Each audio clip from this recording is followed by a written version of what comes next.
And here we are for another Patreon upload. This one is for the most recent Mortal Kombat movie. This came out back in 2021. There was a time period when Jaguar Sharks, or at the time just Montrose Media, we separated Jaguar Sharks out to be the podcast division, and Montrose would be the filmmaking division. When we were putting out tons of stuff in 2020 and 2021 because we just had nothing to do. It was just there was lockdown, COVID was happening, and we were all just kind of stuck inside being like, well, we have nothing to do. Let's watch movies and TV shows. Let's talk about them. That we had nothing to do. And then in the middle of 2021, Mortal Kombat got released. It's funny that Christopher Nolan said that his film Tenet would bring people back to theaters, and instead what brought people back was Mortal fucking Kombat. Yeah, and overall we had very okay opinions of the movie. We thought, yeah, it's fine. It's fine. It's like a 6.5, 7 out of 10. It's a solid C plus B minus. It just has a lot of problems. The opening is really great, and then it just kind of gets a little stale after that. The main character isn't very interesting. He's like an entry character, like, oh, he's seeing this big world, but you want to see about the other characters because they're more interesting. The character they created was so bland that it's just not interesting. And overall, the plot's not that unique. There's no tournament. It's the battle before the tournament, which makes no sense. Like they're trying to.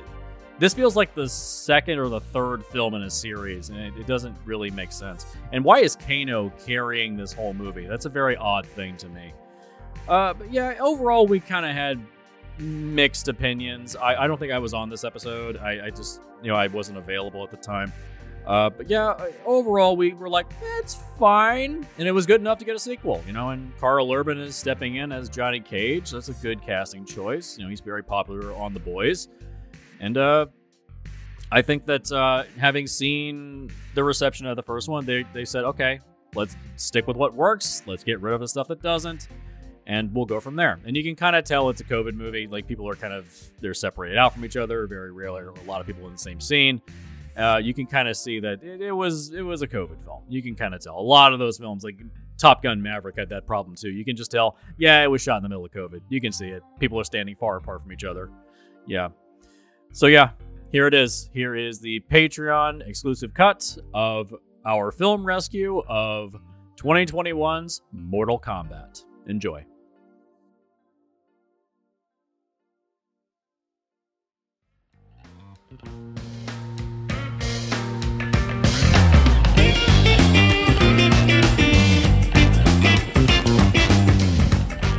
Welcome to the Film Rescue Show.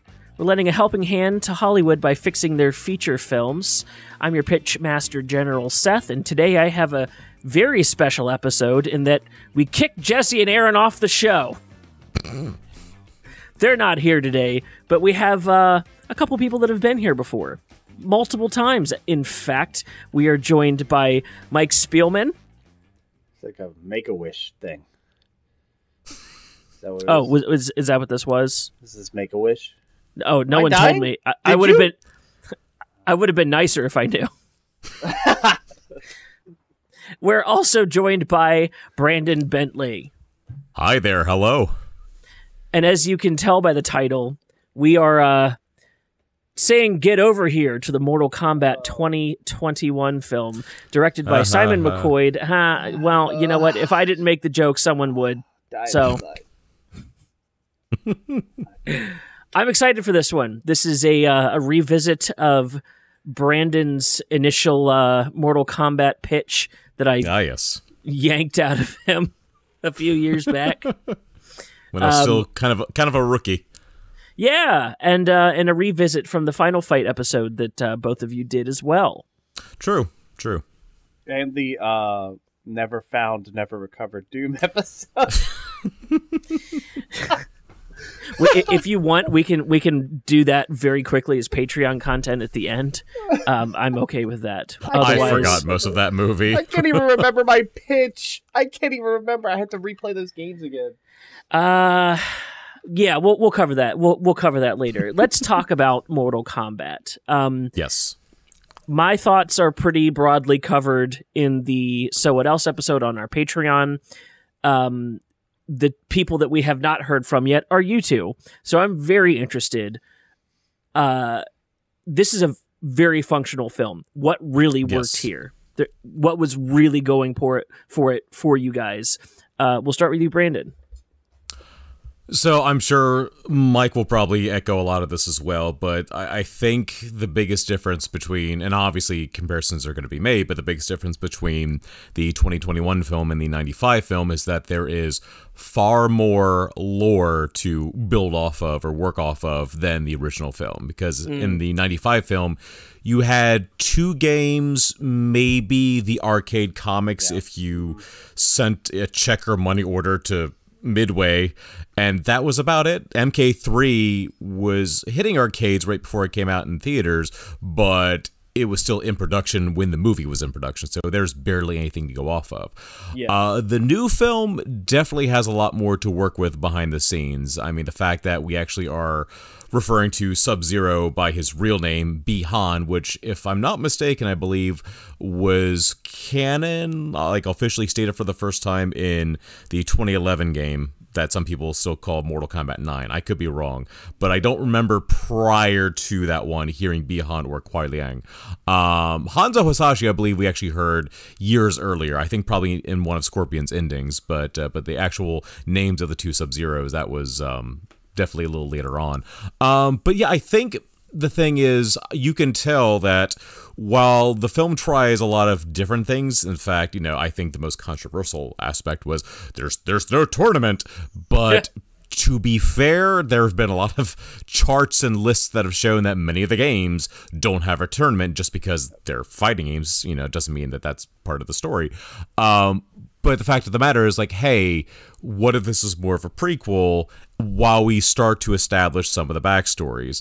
So I like that they're trying to world build a bit, even if some people are like, oh, the movie stops right where you thought the movie was going to go before you saw it, which is why I know some people got a little irked. But like I said, the things it has going for it, I know Greg Russo, the, for lack of a better term, final writer of the film, because that's a whole backstory in and of itself, definitely is a big Mortal Kombat fan. Like, if you read his tweets online, he and John Tobias, it's very interesting to watch the two of them discuss Mortal Kombat lore, because of course John Tobias was the initial lore creator for the first 4 games before he left at the end of the 90s, and then Greg Russo has tried to sort of channel that into the cinematic universe of Mortal Kombat and how things have changed, namely, obviously the addition of Cole Young, the Arcana, and things like that.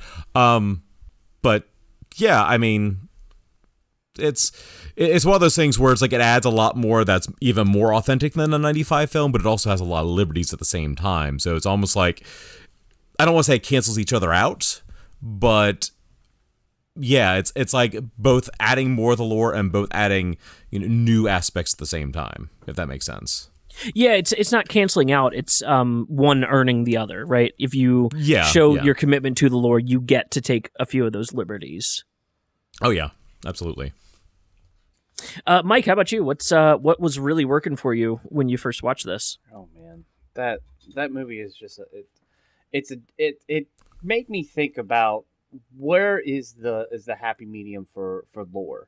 And I mean, this thing, besides Cole Young, is almost 100% trying to stay close to its source material, and to see them set up things. And if you're a Mortal Kombat fan going into this movie and you're watching it, you're seeing the little things that can be brought up later. Yeah, I think I said this to you, Brandon. I was like, say Shinnok or Quan Chi without ever saying Shinnok or Quan Chi. There are so many times where they I think they say Netherrealm once. Yeah, and when talking about the Scorpion. Yeah, so many times where they have hinted at Netherrealm, the third player of this game that we haven't gotten to yet, essentially. Yeah. But to build a package of lore where you can do callbacks and you can set up things for future movies. You are building a universe, and I think Warner needs to pay attention to this movie, because they just made Iron Man 1, in my opinion.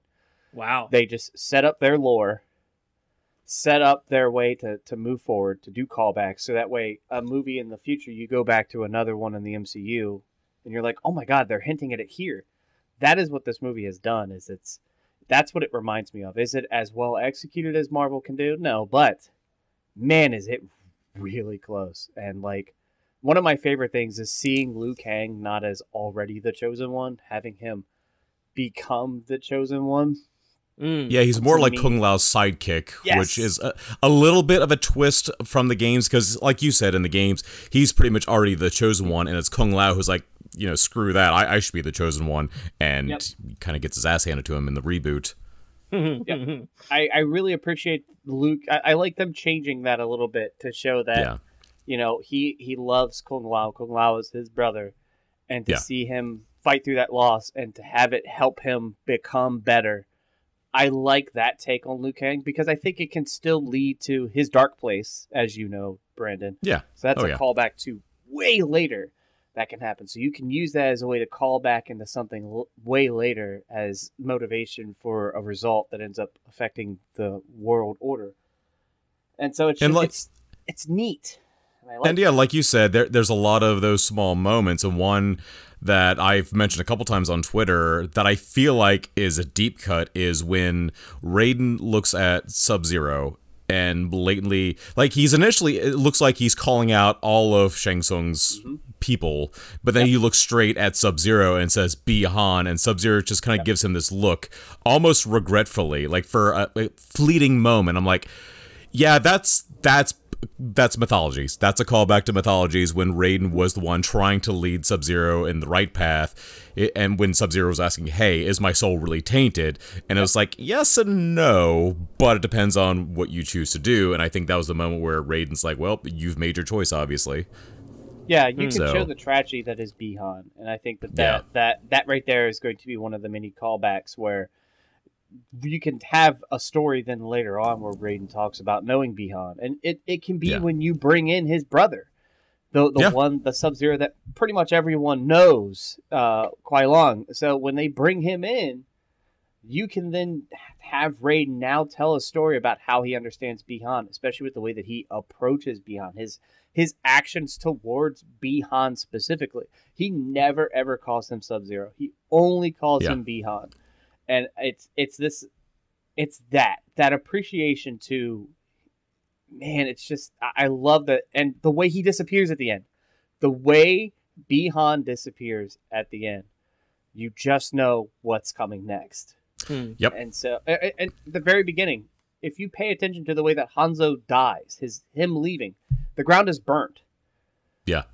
He's going the Netherrealm, like the callbacks, the minor details, and honestly, the Arcana.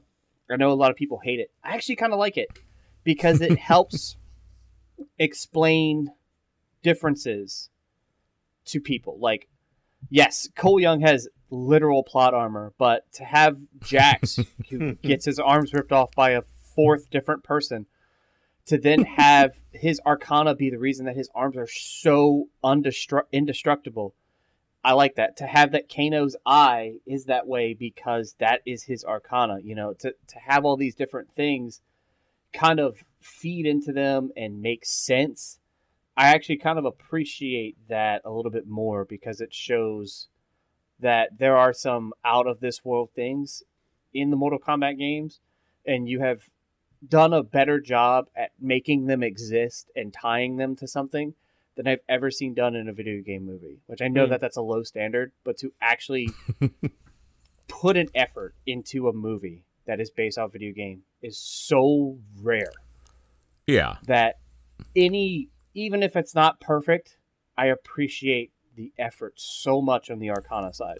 Yeah. And I actually, Makad Brooks, I fucking love Makad Brooks to begin with, so fucking loving this, Jax. Yeah, and that's the thing too, because I know there was some controversy online. It's like, oh, so if he didn't lose his arms, would he still have gotten those arms with the Arcana? And even Greg Russo came out later saying, well, the Arcana, like the powers you get from the Arcana aren't etched in stone. It just means that at some point you will develop something.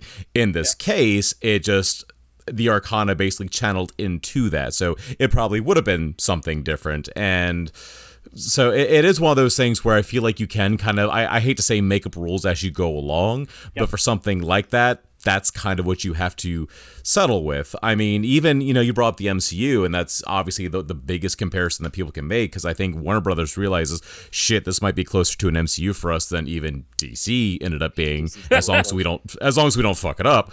But that being said, I think the thing is with that is that there's a lot of ways that I can go. I know, and I think a lot of people, like I said earlier, they're a little upset because we didn't get the tournament, and I feel like they can only really, I don't want to say they can only go up from here, because I'll jinx myself and then the next film will suck. Yeah, I know. But I think there's a lot that they can work off of, and the fact that Greg Russo's been mentioning all these extra bits of lore that aren't in the film, the fact that Todd Garner, one of the primary producers, has been latching onto a lot of the feedback, good, bad, and everything in between on Twitter. It's like, okay, they're listening. And I think the thing is, I've never seen a movie that is so, for lack of a better term, your mileage may vary. Like, I've seen people love it, hate it, and I've seen, like, all the variables, too, because, typically with movies like this, it's like, oh, well, you don't understand the source material. Like, that's something someone would say. And I've seen different reactions from that as well. I've seen people who don't know the source material love and hate it. I've seen people who do know the source material love and hate it. And that's the thing. Like, people ask me, oh, what I like this, I just go, I don't know. I legit do not know. Like, I've never seen such a split down the middle for a movie, and it's so bizarre too, because like I've seen people like it more than me, I've seen people like it less than me, I've seen assholes say, "Oh, it's worse than Annihilation." Fuck that. No. Like I've seen. It's no. Like, those are people that are just butthurt they didn't get exactly what they wanted, and it's like all the memes that came out after WandaVision was over, where they took the shot of Captain America sitting in the chair in the school hallway and it said, so you didn't get your theory to come true or something like that. And it's like, I feel like that's what happened with this. Like, oh, it wasn't exactly what I thought it was going to be. It's like, yeah, that's a movie, because if it's exactly what you're predicting, it's how you say predictable. So... Right. That's the thing. So, kind of going off on a tangent here, but I think that's just the thing about this movie. And like, I hate like watching any reviews for the film at this point. It just exhausts me, because it's just like, so pretentious too. Oh yeah, absolutely. And I think, and it's also, I think, partly because this was one of the first big movies since theaters were reopening, so there's a lot more pressure there. Granted, on the plus side, they did say it did have, at the time, I don't know how it's going to be after this weekend, but at the time, it had the highest R-rated opening since the pandemic.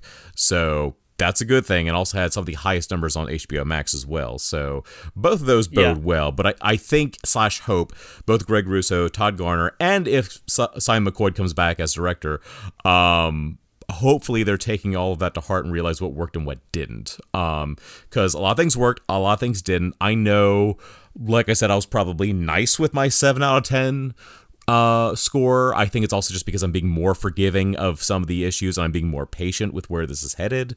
And that's the funny thing too. I've never seen a movie with so many negative reviews ending with, I can't wait to see the sequel. That's such a weird thing. So it's like, weird. Oh yeah, I had a lot of issues with this, but I can't wait for the sequel. Like, that was a common thing with so many of the negative reviews. So it did something right. I think that's the thing. And I think it's also showing, hey, we're getting closer to a good movie, or even a great movie based on a fighting game. And I've even seen articles now saying, all right, so when's Street Fighter going to get their third shot at a live-action film? Because a lot of people forgot about the second one, which is probably for the best. But yeah, no, that's just, with this, like you said, there's a lot of setup. I am still a little confused. I have theories, but I'm still a little confused why the same black cloud that enveloped Bihan after he was killed also enveloped Goro. It's like, are they trying to say that Revenant Goro is going to be Kintaro? I'm very confused here. Yeah. So that'll be a weird liberty, but hey, it'll be the first time we see Kintaro in a film if that's the case. Like, oh, he comes back looking like a tiger, so yeah, we'll go with that. Could be that, yeah. Yeah. I think it's just a reveal to how video games are in general too. Because, for every positive you hear about a video game, you'll hear double negatives. Unless it's a Nintendo game, then it's 2 positives for every intelligent person that says something correct about Nintendo games. But I think that's just the commentary on the video game player. Is there's these expectations that they build up in their head that are never going to be made because you are a person who doesn't understand how a movie needs to be made to work. And fighting game movies should both be the easiest thing to do and the hardest thing to do, because when fighting games first came out, a lot of them didn't have lore slapping you in the face. It's not Tekken. Tekken's one of the very few ones that you can probably follow its lore a little bit easier than the rest because they've thought about story along with their fighting. But don't watch that Tekken live action movie because it's terrible. From the director of Halloween 4. It's so bad. And marked for death. I'll rescue that at some point. And I'm hit or miss with Cole Young as well. Like, there are times where I think he really adds something. Then there are times I'm like, man, why are you not a little bit different, or why are you not this? And I get that he's probably their plot device. And again, that's how movies work. You have to move a plot in a movie. You can't just have it sit there and then have things come to it. You have to move things. And I think for what they put together with the chaos around this movie to begin with and putting it together, honestly, for what we got, I'm very impressed. And I think we're getting closer and closer. I think if I look at the history of video game movies, and I look at, I'm gonna say it, people can get pissed off at me, but they can shut up. Ratchet and Clank, Assassin's Creed, Warcraft, and Tomb Raider. All 4 of those, all leading up to Mortal Kombat, also to me are showing me the start of people starting to understand how we can do these correctly. And honestly, we are so close to someone finally understanding how to do a video game movie. I mean, it's funny that you say that, because one thing I've thought about, how long did it take before, for the most part, comic book movies started getting it right compared to when comics first started coming out? When did Superman 1 come out? Well, there you go. Like, that's the thing. Like, I feel like, well, what's funny is because, the DC comics are older than the Marvel comics, because a lot of the Marvel ones, like, the beginning of Marvel was really in the 60s, while Batman and Superman were, like, back in, the 30s, I believe? Which is why I feel like they almost had a head start, which is why you did have Superman 78, Superman 2 in 80, Batman 89, and it's funny because Marvel, at that time, really was having a difficult time translating their characters to the screen, because... Let's not forget the Albert Pyun directed Captain America, produced, I believe, by Canon in 1990, 89, 90, something like that. Yeah.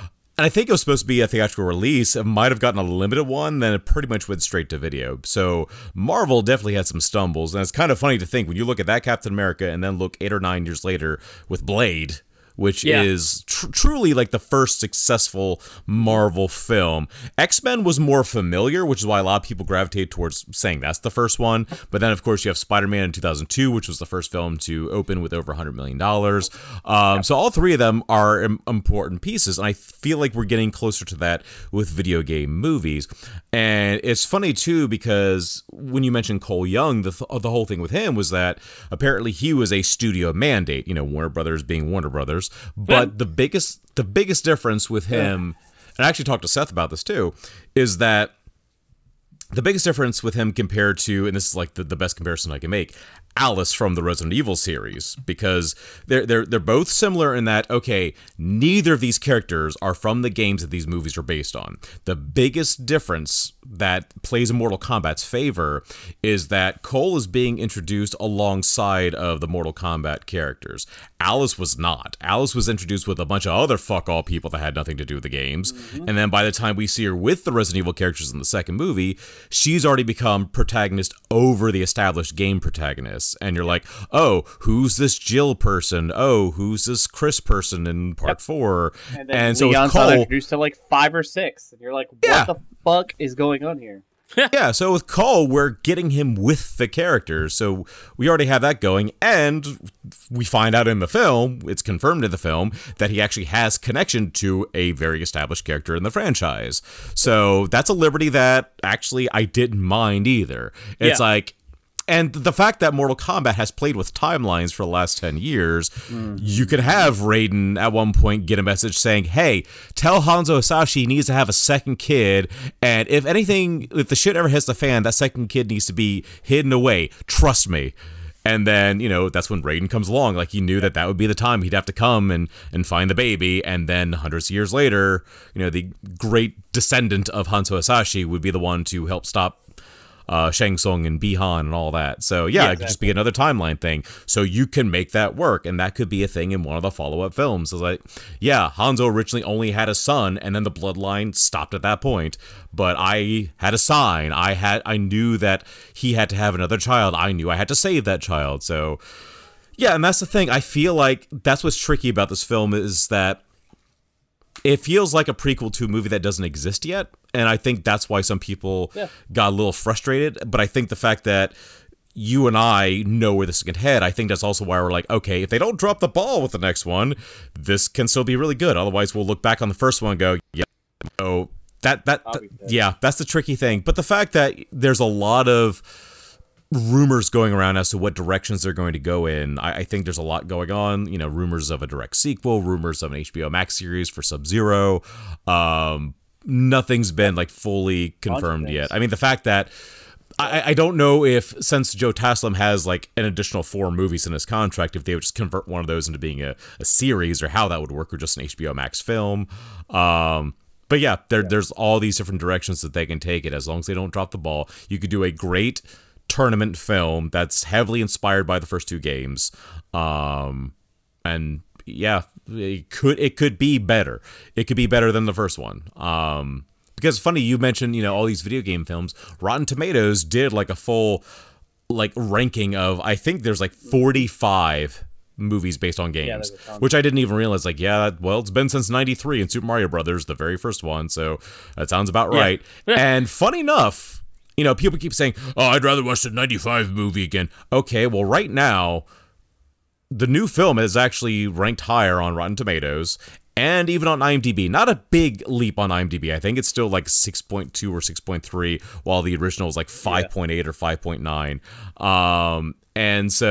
And the funny thing is, even though it's technically rotten on Rotten Tomatoes, I think it was ranked like 4th or 3rd out of the 45 movies. I think only...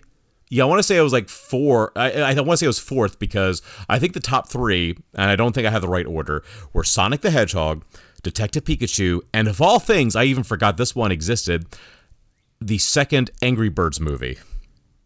Yeah. Dude, I love that Angry Birds movie. I forgot they made a second one, and that's the highest ranked video game movie. Editorial. It's like 75 or something like that. It's nuts. Dude, it's really good. Actually, as someone who has seen that, I can assure you it's really good.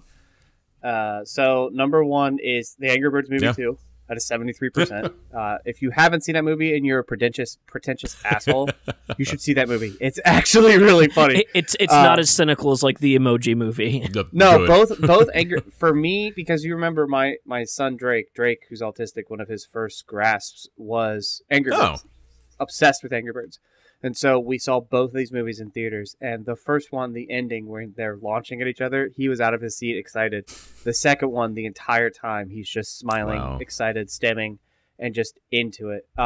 Detective Pikachu is second, which, again, 2019. So both of those movies are 2019. Yeah. Sonic the Hedgehog, 2020. Oh, yeah. Is third. And then Mortal Kombat. And then number 5 is Tomb Raider. And I forget this one. I'm sorry. Rampage is 6th. So I forgot about Rampage. A lot of people forget that's based on a game.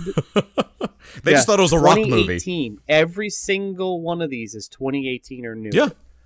Yeah. And then number 8's the weirdo is Final Fantasy of Spirits Within. But we don't.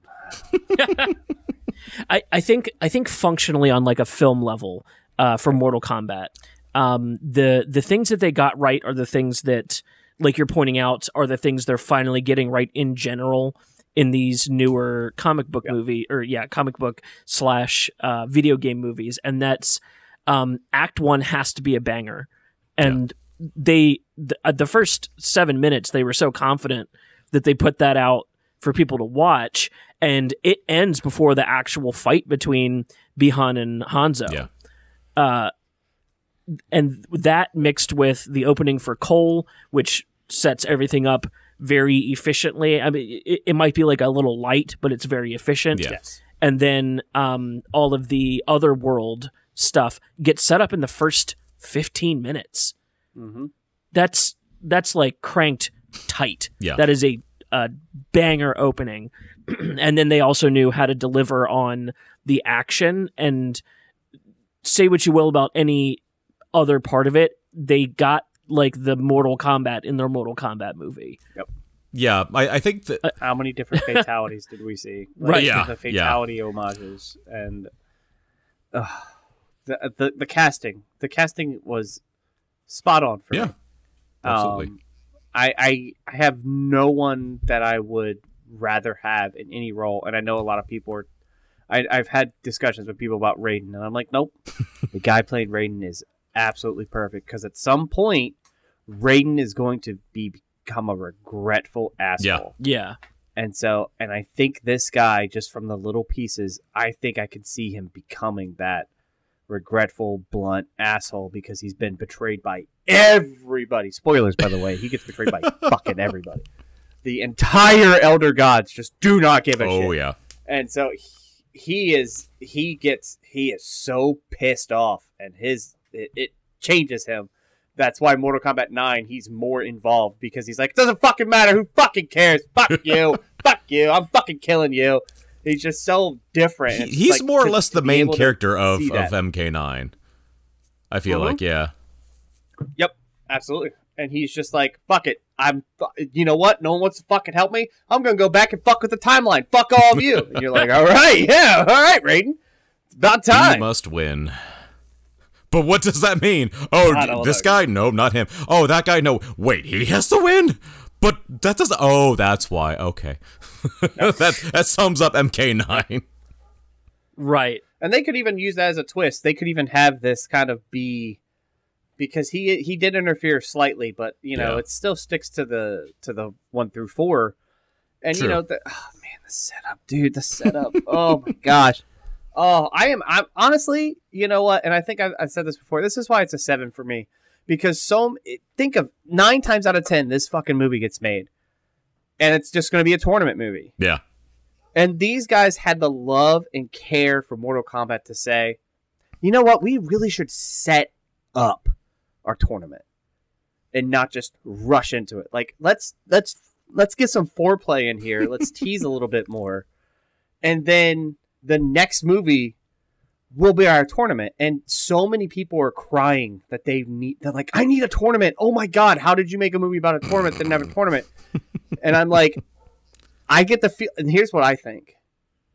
Mortal Kombat 2, I think, is going to be humongous. Yeah. Because they didn't rush into their tournament. And it's going to be just like Avengers, where they didn't rush into their team up, and then they did it, and then everybody had to go and see it. I hope so. That's the way I feel. I hope so. I think Mortal Kombat 2 is going to be insane. I mean, the thing is, I think one of the things I would try to fix on the action front is more in the editing than anything else. Because I feel like I saw some of the behind the scenes of the choreography, and I think, okay, this would have looked better if they didn't overdo it in the editing. Because I think there were some times where they got a little zealous. It got into, like, for lack of a better term, American action editing. And it's like you have these amazing martial artists, you know, Joe Taslim and, you know, the legendary from the Sonny Chiba stunt team, Hiroyuki Sanada. These two legends of martial arts films, you know, modern and classic, going at it. It's like, why are you cutting so much? It's like, let these two breathe, for lack of a better term. Like, I don't know if that came down to Simon McCoy. I don't know if that came down to the editors, a bit of both. Don't know what Warner Brothers would have to do to sway Gareth Evans to direct one of these. But my God, like, if Joe Taslim will be like, yeah, I can vouch for him. He basically helped launch my career.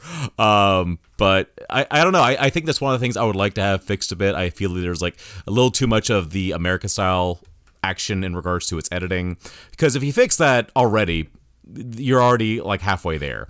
And I joke about how in some films you don't have enough coverage for some things, and then you have too much for another.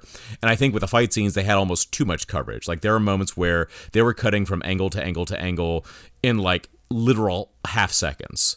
It's like, Yeah. I know you're trying to like up the action more. Don't do that. Don't do that. If you can digitally undercrank, do that instead. You know, shoot at 22 frames per second, then bump it up to 24, and you know, kind of like the old school 80s Hong Kong action films did, where it still looks naturally like they're moving fast, but they aren't. Little things like that. Yeah. And I mean, you have all these accomplished, you know, martial artists, athletes. Like I know there's a lot of photos of Sissy Stringer doing like aerial cartwheels without wires when she was training for the films. Like, she is also athletic, and you know, it's kind of kneecapping her as well. And then you have Louis Tan, who has been trained in martial arts for years as well. So it's like, Louis Lin. yeah. So let these people do their thing. I mean, so many of these people. But I think and I think this is the thing that we got to remember. This is Simon McCoy's first movie. True. Yeah. He was a commercial director. And yeah, so honestly, I've seen worse, you know. And I think to me, Absolutely. this reminds me of the first Resident Evil, because wasn't that Paul W.S. Anderson's first movie? No, Mortal Kombat was. Funny enough, ironically enough, he directed the original Mortal Kombat. And but that was the original Mortal Kombat was his second film. He did a very low budget indie UK movie called Shopping, I think. I've seen like snippets online. Yeah. And it's one of those things where it's like, even he was like, how the hell they know about me from this low budget indie UK movie? I remember when I first read about that, it's like, that was not a film you're just gonna like find a Blockbuster video. Well, then I guess that would be I guess that would be similar, because that's what he did. That's what Simon did too. He had a low budget movie from 2014. Yeah. And so technically, it is almost an identical very similar approach, where you took a guy who's unproven, who hasn't really done anything, and you give him a chance. And honestly, like, we could say what we want about Paul W.S. Anderson, but Monster Hunter is a functional movie. Resident Evil 1 and 2 are not terrible, and that Mortal Kombat movie is a beloved film. Yeah, even now. The guy isn't terrible. Let's not talk about Dead or Alive, though. Yeah. Well, he didn't direct that one. He produced it. I know, he just that's produced the it. thing about him. His name gets attached to more projects than he actually directed. Dead or Alive, and funny enough, I think it's Death Race. What was that? Death Race. He produced the second one. That's right. Yeah, I think he produced the sequels, and he did direct the original. But Resident Evil was weird because he directed the first. I think he wrote all 6 of them, but he directed the first, produced and wrote 2 and 3, and then he came back to direct 4. Because I think he wasn't doing Apocalypse, the second one, because he's doing, of all things, Alien versus Predator. He was on AVP. Yeah. I can't remember what he did that kept him away from Extinction, but then he came back for the last DOA. And the Dark. No. It was probably around the time he was directing he was writing Death Race. Yeah. He was writing Death Race. He was doing Death Race. And making so, it, yeah. funny enough, Dead or Alive was directed by, of all people, Corey Yuen, the Hong Kong director, who gets credit for Transporter, but I don't know how much he actually directed that film and how much he just did the choreography, and they just knew his name was more familiar. Yeah. But, yeah, Corey Yuen's... Just remember, everyone, you do not need to be Chinese to handle characters that are mainly Chinese and do them right. You could still fuck it up. Watch DOA. God in heaven. I'm still not sure why Eric Roberts was also there. That was very bizarre, very random. Why are you here? Yeah, pretty much, yeah. Eric? I mean, I think the only good thing about DOA is that it was a movie that kind of knew what it was. And it just... Oh, would you actually say that it knew what it was? It's been ages since I watched the damn thing, but the fact that you actually had, like, the ring announcer, everything, it like treating it like a video game, I'm like, at least this was more fun than House of the Dead. So... Yeah. Oh, I was hoping you were going to say, like, King of Fighters. You know, that's one I still haven't watched, and someone actually mentioned on Facebook the other day, that movie where it's like, you see photos of it, and you're like, how in the fucking fuck is this King of Fighters? It's like, why is Ray Park playing Rugal? And Maggie Q is Mai Shiranui? Okay. I mean, I know she's in that new movie coming out soon. Sean Ferris is in this movie. God, it's just like, Sean Ferris is in every picture I saw from that film, I'm like, this is not King of Fighters. Nobody looks like anybody. Why? Yeah. Why? Sean Ferris plays Kyo Kusanagi. Oh my God. Oh my god. It's fucking Goku all over again. Jesus Christ. Ugh. I'd like to briefly shift over into negatives Yes. for Mortal Kombat. I think it is worth touching on these things. I think we can, especially this group, do it very respectfully. Yeah. You've even pointed out that the director has been on Twitter listening and Oh, I love that dude. responding Yes. to people, which is Love that. I think, yeah, very helpful. So I think overall, I would list editing as like one of the biggest flaws. Yeah. Mhm. You can definitely tell there's some reshoots. You can definitely tell there's some pieced in after the fact, audio dubs and things like that. Yeah. That wasn't as apparent in the theater to me, though. I think that it True. took me getting home and like kind of looking at it critically to see that kind of stuff. You had theater eyes. Yeah, exactly. And like I vouch for theater eyes. Yes. If it makes your viewing experience better, yes. Like Prometheus, I saw in theaters, and Oh, dude, I loved it in theaters. yeah, and because of that experience, I still fondly think of the film, even though I can critically see all the issues. I do it with a lot of movies. Oh yeah. I think and like I said, I didn't want to capitalize on this time since you two haven't been able to voice your feelings on Montresor stuff, and I have. But in second watch, and this is the only issue I'm going to throw out. If Sonya Blade had killed Kano in the desert when she beat him in that first little scuffle, the rest of the movie wouldn't have happened. True. Not wrong. Because True. she would have... But I mean, the last time we had a movie that could have ended early, where all you had to do was just walk into a place, say, "Oh, this isn't good," go back outside, kill them, won Academy Awards, and it was called Hateful Eight. Yeah, true. It's like the choose your own adventure book when you hit page 10 Yeah. and you choose one option. It's like, well, nothing happened. The end. Yeah. It's like, cool. But I read the book. I think, and I can kind of defend that one. I can get why she didn't kill him, and I can also get why I think she was hopeful that he would be able to help her, because she still didn't have a full understanding of what the hell was going on. Yeah. And so he was just like, he was an attachment to her to get to that point, and her doing that was her just showing that he, even with his ability to be a competitor, she was better than him, which is such a fucking Sonya Blade move. Oh, yeah. That would be a Sonya. She beat your ass and be like, "I don't have any time for you," and then walk away from you. That is totally something that she would do. So I appreciate the swagger homage to Sonya. Yeah. And technically, the way that she killed him technically leaves room for him to come back. And, with like this, to me, could lead into Kano's return, Cyrax, Smoke, and Sector. There's a lot of possible, like, I don't want to say seeds planted, but there's a lot of ways a lot of the killed characters can come back. Kano especially, and everyone has said the same thing. You never saw him put the amulet back. So for all we know, Quan Chi is going to suddenly come up, resurrect his ass, and his eyes going to still be fucked up. But it's like, oh, we can fix that. So, and then that's the Black Dragon cybernetics, and then Lin Kuei gets wind of that. Oh, like you said, Cyrax, Sector, Smoke. So, because a lot of people forget, I forgot, in fact, that the Black Dragon helped the Lin Kuei with the Cyber Initiative. Yeah. So, lot of lore. The way Cabal died, it was just more fire on an already burned Exactly. guy. Melina can stay dead. She's already a clone anyway, so Shang Tsung's just going to make another one. My theory is he'll say something like, I didn't have as much of Katana's DNA to work with, so I needed to use more Tarkatan DNA, so her mouth is going to permanently look like that. That's my theory. So... Yeah, see, that's what I was thinking too, is that, first off, I fucking love the reveal of her mouth. Yeah. I absolutely love that so many people are like, why does her mouth look like that? I'm like, I get the feeling that thing fucking opens when she gets pissed off. And then when it did, I went, God, it's so it was like perfect to me. It was brutal. And I also, she had my favorite Sonya Blade fatality, which is the burst. The sonic burst to the chest, and you see the spine through it. Oh yeah. It's one of my favorites. I just wish the trailer didn't give away so many of the kills, including that one. I'm like, what?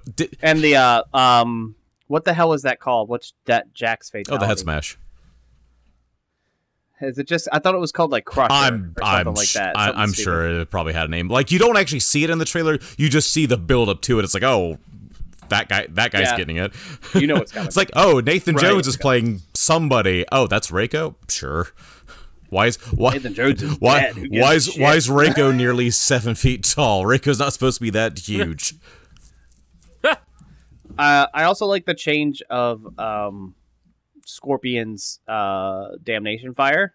Oh yeah, I love that, like burning change. through the face, with him breathing it. Yes. Yeah. Oh, I really love that change. Liu Kang's technically isn't that his? That's not his animality, but it's like, oh my god, I can never remember the name of that attack. But man, to see that, like when I saw that in the trailer, I went, I'm in. Like that fatality is so awesome to begin with, and to see it, it's like the Razor's Edge from Kung Lao. Oh yeah, God, rode Nitaro like a surfboard. Oh, and Max Wong. Shout out to Max Wong. That dude was so good as Kung Lao. Like, I so pissed at the end of that movie when they killed him, and then I'm thinking of other. I'm like, he's gonna come back, but man, did he have the swagger of Kung Lao?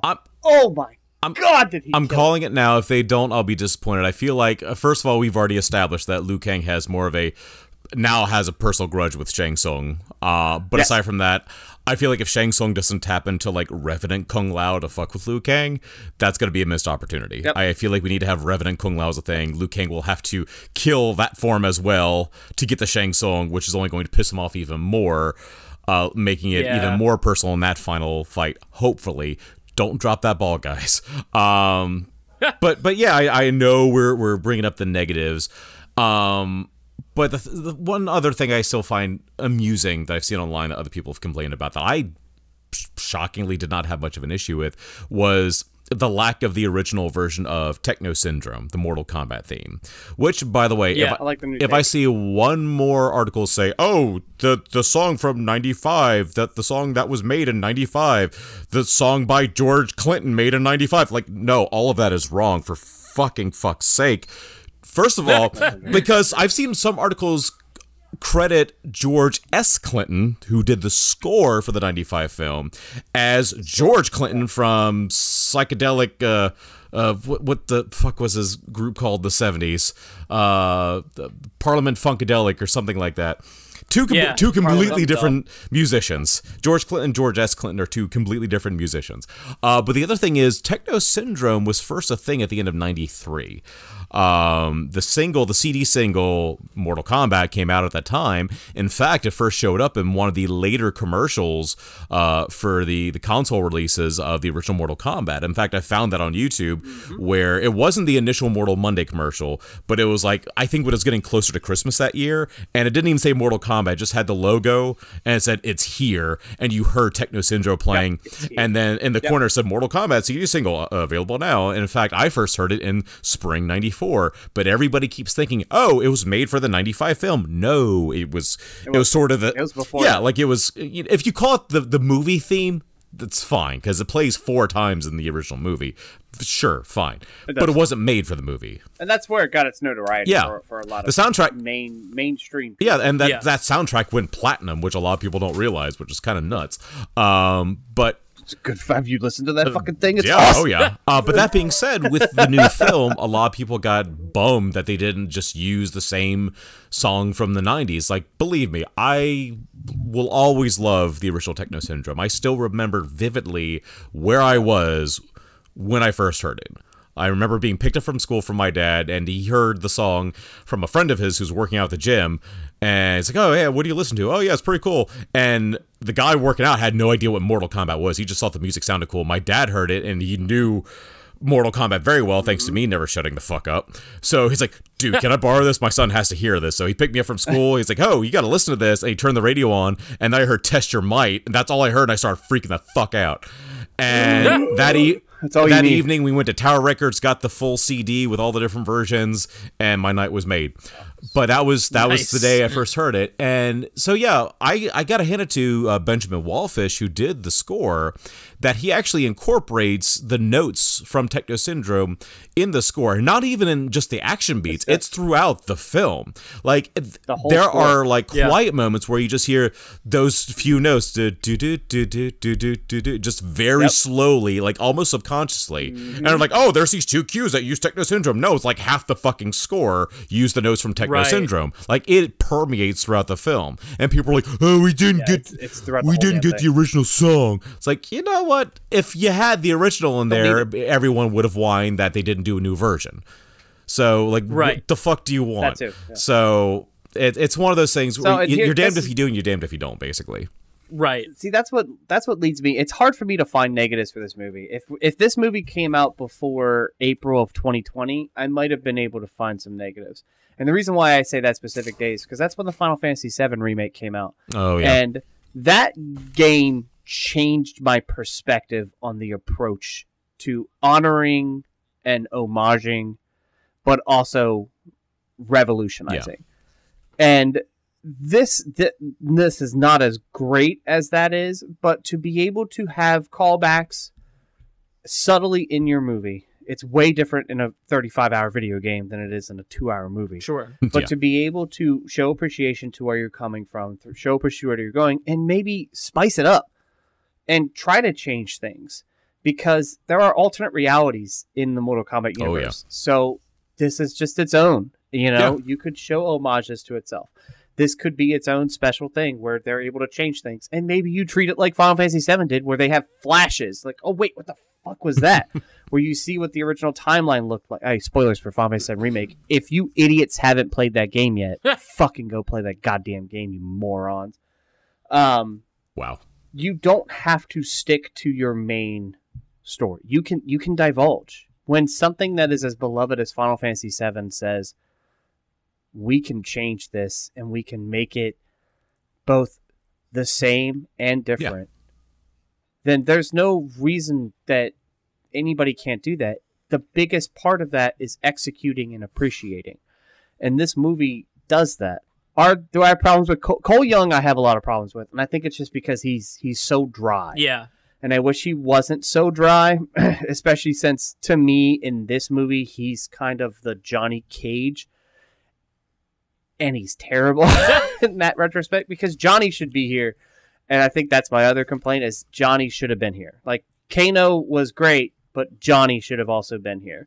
And if Johnny was here, oh my God, that would have been hilarious interaction between Johnny and Kano. Oh, yeah. Holy Jesus. And I think that's part of it, is like, I see a lot of greatness. I want the editing. Just let I've said this so many times, so many movies. Just listen, people. Put the camera back, have it sit there, and let the fight happen. You don't have to be dramatic with your shot choices. You don't have to get in for a visceral hit. Let the fucking camera sit back. And I'm hoping that more people watch stuff like Jujutsu Kaisen, which did that a shit ton.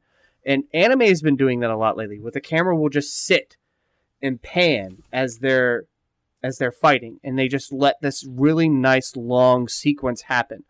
Start incorporating that more. Let the fight sequence come back out.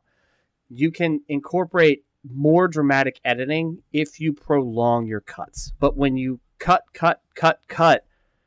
it honestly tarnishes. And the worst part is, you can tell that those cuts are on a fight that was not stopping. Yeah. Those are seamless fights that are going on. That is choreography that we should just be seeing. Take a picture from 80s and 90s kung fu movies. You know, like those early Jackie Chan movies, where the camera would just sit at this angle back here, and then the action would take place. Because by doing that, you're getting the result of the entire thing. Bring that back. Oh, yeah. Please. I mean, there's a video on YouTube, I think it's only like 8 or so minutes, that actually goes in depth as to how Jackie Chan not only choreographs the fight itself, but also the camera work and the editing. And it speaks volumes. And I feel like a lot of filmmakers who want to do not even just martial arts films, but action films with fight scenes in them. Watching this is probably like one of the most educational things you can do, because after you watch that, you start watching fight scenes again and you're like, oh, I never noticed this thing. Because, for example, one of the best things I saw in that video was talking about cheating your edits. And basically all that means is, you know, rather than having, you know, a camera cut perfectly from one shot to another for like proper continuity, let 3 frames in the next shot repeat or overlap the previous action, because your brain 1917 your brain's having more time to register that hit. And because they showed an example, go behind a pillar, yeah that too. So little tricks like that can make a world of difference, because they showed an example from, they compared 2 different fight scenes. They compared a fight from Twinkle Twinkle Lucky Stars with Jackie Chan fighting Dick Wei, and then they showed a fight from the finale of Guardians of the Galaxy with Gamora versus Nebula, and they showed 2 different moments where there's an edit when there's a hit. And in Guardians of the Galaxy, while the continuity is correct, it was basically like a scorpion kick to the head. It happened so fast that your brain doesn't really have time to feel the impact, for lack of a better term. But with the fight with Jackie and Dick Wei, there was this attack, like an elbow to the torso. And yeah, like when you go frame by frame, you realize, oh, that's not matching continuity, because the elbow was pretty much at the target at the end of the one shot. But then by the next shot, it's already back 3 frames, then doing it again. But when you play it back at full speed, you don't even notice it, but it feels subconsciously and subliminally more impactful. And you're like, oh yeah, that's why. And now I've been looking more for that. Like, I watched some of the fights from The Raid 2, and I noticed Gareth Evans was using a very similar editing technique. So once again, Gareth Evans, no offense to Simon McCoy, but I think we need someone who's got more the action chops to tackle the next Mortal Kombat. I think, you know, keep the writer, keep the producers. Simon McCoy was fine, but I feel like we need someone who's more experienced with action films, or, you know, especially with martial arts. See, I don't think that's, and this is speaking on 2 levels. It's not going to happen for 2 reasons. Because of his his movie being out, his post-screening activity, and the way that he has responded to the fans, I don't see them letting him go for that reason. The other reason is because Warner Brothers is the most incompetent studio in the fucking world. Which one were you talking about? So I think this is the way I do it. I think they're going to keep the entire team together just because lightning struck, and that's Warner. I mean, Warner, you know, that's. I mean, Simon McCoy, I feel like he hasn't been too responsive. It's mainly been Todd Garner, the producer, one of the main producers, who's been the most responsive online. It was Todd Garner and then Greg Russo. Simon McCoy has kind of done like the straight interview here and there, but he hasn't really like done much of the Twitter chat compared to those 2. It's mainly Garner and Russo who's been the most vocal. So I feel like it'll at least be the 2 of them. I do think that, I think that those 2 are definitely coming back. It's just, it's Warner. You're not wrong. Warner, You're not wrong. That's why we have. So hard. That's why we have Cole Young. They've been fucking up DC for a decade. So like, it's hard for me to say, they'll bring in a new director. Even if one of the criticisms is, hey, if this was a more experienced director, this movie turns out a little bit better. The problem is that it's fucking Warner. And, you know, he's been the best thing for HBO Max since HBO Max launched. He did better than both the DC films that came out. True. So, to me, and this is how it works. When an investment pays off, you don't really try to change much of the investment, which is such a 90s way of thinking. Yeah. But you don't look at you know what, we could improve this if we changed it to a more experienced director with action movies. So let's bring in Gareth. They won't think like that. Well, it's Warner. Here's the other side of that coin, though. If they really are getting gung-ho about doing not only a sequel, but also a prequel, spin-off, what have you, you're going to need multiple directors anyway. Right. So even if they bring back Simon McCoy to do a direct Mortal Kombat 2, conceivably, you know, if you're going to have a Joe Taslim-centric Sub-Zero prequel series, what have you, you could reel in Gareth Evans for something like that. So we are expecting this again. This is my pessimism with this company. So now we are expecting Warner Brothers to think like Marvel.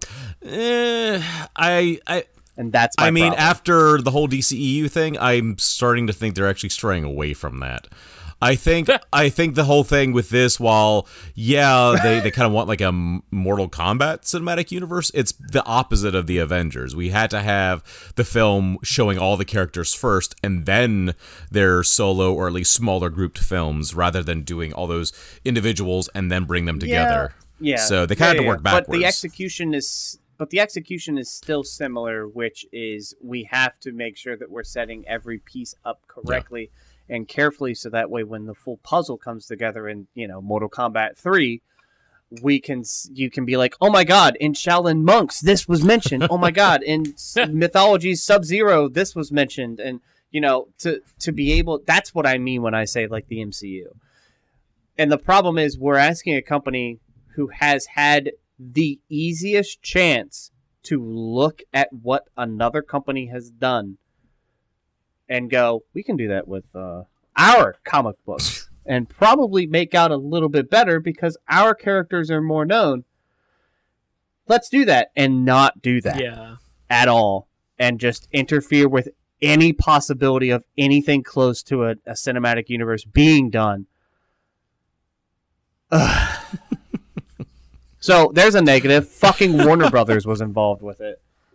I mean, like I said, I have I have no confidence in that studio right now. I mean, that's how we ended up with Cole Young. It's like, hey, we need this proxy for those who might not know what Mortal Kombat is.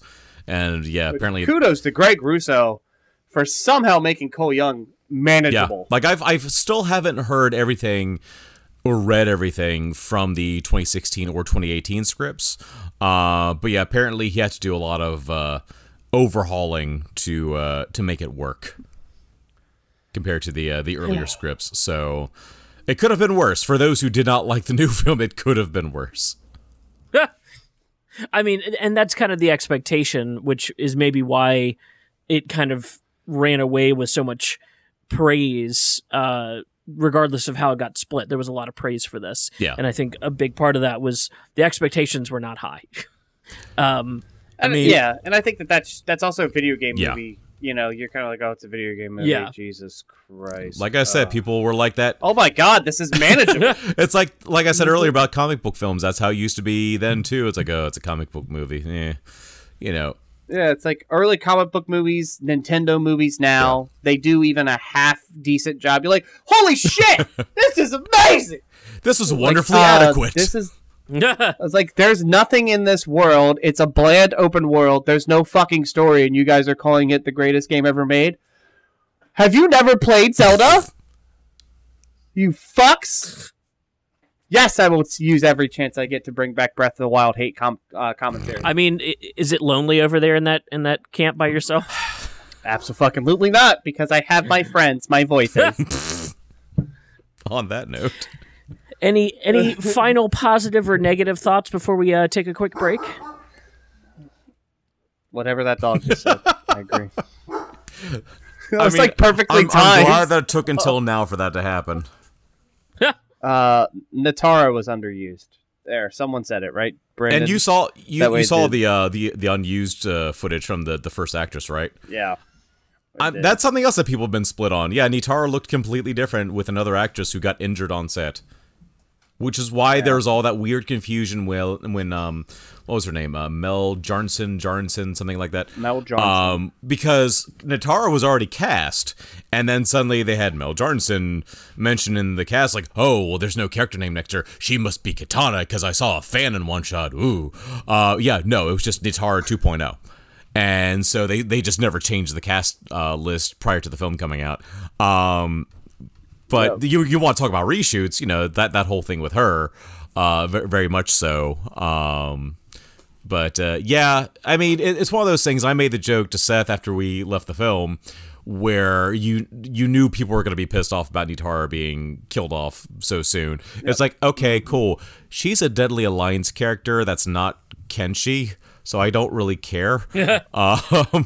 Cause Yeah, give me Kenshi. Yeah, that's fine. even Louis Tan said, yeah, if I wasn't playing Cole, I could have played Kenshi, and I'm like, God damn it, he's right. That would have been great. Son of a bitch. Yeah. They should have just made him Kenshi. I need an Aaron Black right now. I feel like we need to cast that in the second half of the show. Like, who if we start bringing in the later characters, who do we have for Aaron Black? Oh, yeah, I was actually planning that as a segment, so good reading my mind. Woo. What about you, Mike? Final closing thoughts on Mortal Kombat, besides what you've said already? Yeah. For everyone who goes into a movie assuming things, you're gonna never fucking like movies ever. Go in with an open mind and an open heart, and you might find that movies are actually kind of fun and kind of enjoyable. And we live in a time where we get to see fucking incredible movies get made, and maybe just appreciate your life more. Fuck you. Also, Breath of the Wild still sucks.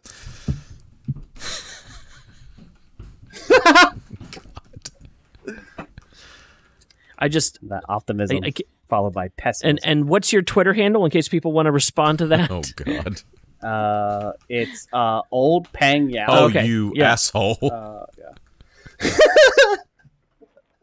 So I heard you say shit about Breath of the Wild. I haven't even fucking played Breath of the Wild. I haven't played Zelda in years. Fuck all of you. Make it worse. That's OLDPANGYAU. That is my Twitter hanger. Don't. I did as a joke just change it so my name says Brandon and I have his picture on it. That's still me. So you can DMs are open. Go ahead, send me whatever you want. Identity theft is not a joke, Jim. Breath of the Wild with you. To be clear, that is Brandon's handle, not Michael's. Thank you. I got enough shit in my life right now. Right, I feel that. Let's take a quick break, and when we come back, you two are going to fix Mortal Kombat 2021.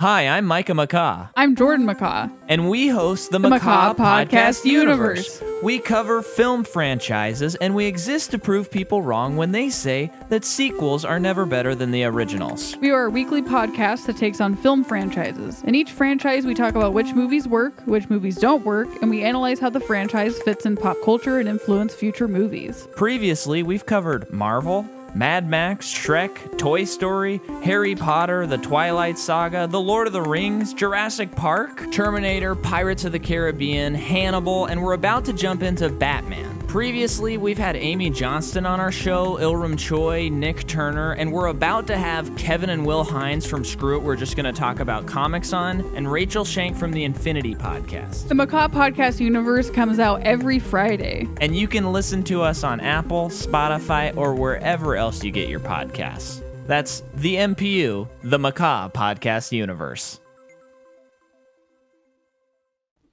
Welcome back to the show. I'm here with Brandon and Michael, and we're talking about Mortal Kombat. Now, we all kind of agree this is a pretty good movie, but let's punch it up a little bit. Let's have some fun. I'm excited to see what you guys have come up with. Ha. He said punch it. Haha. Like fighting. High punch or low punch?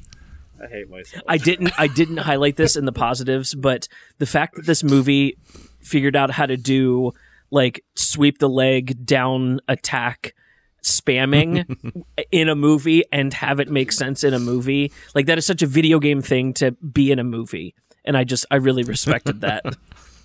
Oh yeah. Is that the only move you know? Oh fuck. Well, it's y'all's show now. Let me know how you're going to fix this movie. I'm very interested. Oh God.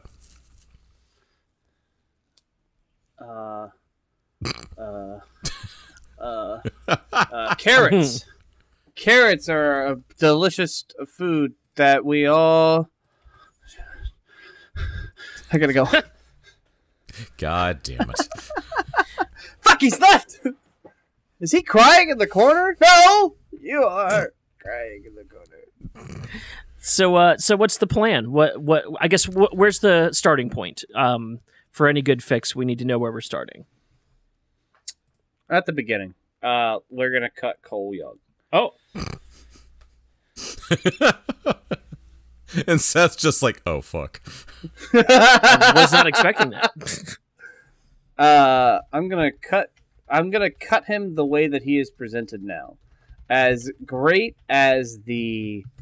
Sorry, I just got done coding, so my brain is going. I've hacked him. As great as not as bad as Cole Young turned out, I can make him better by making him someone that's actually vital to the thing. Ooh, okay. There you go. And so I'm changing Cole Young to Curtis Stryker. You motherfucker. You do realize basically Curtis Stryker to fucking begin with. You turn him Even into has the tonfas. You turn him into the whitest of white characters from Mortal Kombat. The whiter than But I'm marshmallow still having it as fluff, Louis Curtis Tan. Stryker. Fuck white guys. No, Louis Tan's still fucking Curtis Stryker. Okay, that's better. Yeah, no, I'm not making him a white dude. There's one white dude in this whole movie, and his name is Kano. Okay, and then so this is where I was at.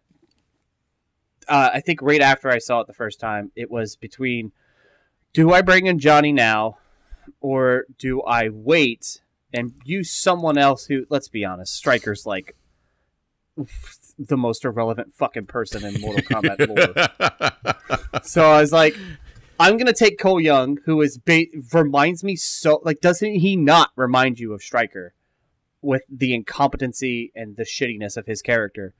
Right? On that level, yeah. Like, I get it. He didn't come into Mortal Kombat 3. I don't fucking care because the guy's in, like, what, 2 fucking games? Like, fucking likes I mean, games.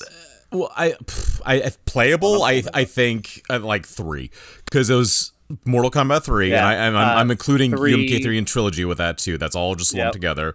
We didn't see him again until Armageddon because Armageddon in 2011. It needs to be everybody in that game, and yeah, obviously for Armageddon the reboot. Yep. Yeah, because for MK9, it's like, oh, it's a retelling of the first 3 games. Well, I guess we need to put in Stryker, and anytime we've seen him since then has been like an NPC in story mode. Cameos. Yep. Revenant. That's it. And you know, the Game Boy Advance Mortal Kombat, everyone's favorite game. I just punched myself in the face when I said that out loud. Which I know a lot of your listeners probably fucking enjoyed after me attacking Nintendo. But I'm changing it to Stryker. I'm going to make Stryker actually matter for once in the entire fucking lore. I'm not going to keep him as a police officer. I'm going to make him an ex-police officer, and I'm going to kind of steal a little bit of Sonya's thunder. So I'm going to have Curtis Stryker investigating a murder. Okay. All right. And I'm going to have... Essentially, this is the way I'm going to do it, okay? We're still keeping the Hanzo Hisashi scene because, what am I, fucking stupid? That's fucking needed. That entire scene stays. It's vital. But I'm going to actually have a plot device mover. Hey, Warner, I'm going to actually put someone in that can move the fucking plot and not be dry as shit, which sucks because Louis Tan can actually act, you fucks. Louis Tan's Curtis Stryker. He was kicked off of the force because he became obsessed with what he had been calling the Dragon Murderer. Ooh. Because whenever he found someone, whenever he was investigating a certain series of murders, he noticed that there was a weird dragon symbol near them. Whether it was painted, whether there looked like there was an imprint on them of the dragon symbol, he kept noticing it and he thought that it was the serial killer's calling card. So he became obsessed with it. And so he's narrowing down, going through this. He comes across a scene of Sub-Zero murdering a contestant. Let's just have it be someone named, I don't know, Young Cole. Getting murdered in the alley, and he tries to stop it. Jack still comes and says, "Get in the car!" Explaining, listen, those markings are not what you think they are. And then he pulls down his shirt, revealing his marker, saying, this is actually for a tournament. Right? I'm going to make Sonya Blade an actual competitor in this tournament already. I'm going to actually give Curtis Stryker the he's not a competitor role. Oh, okay.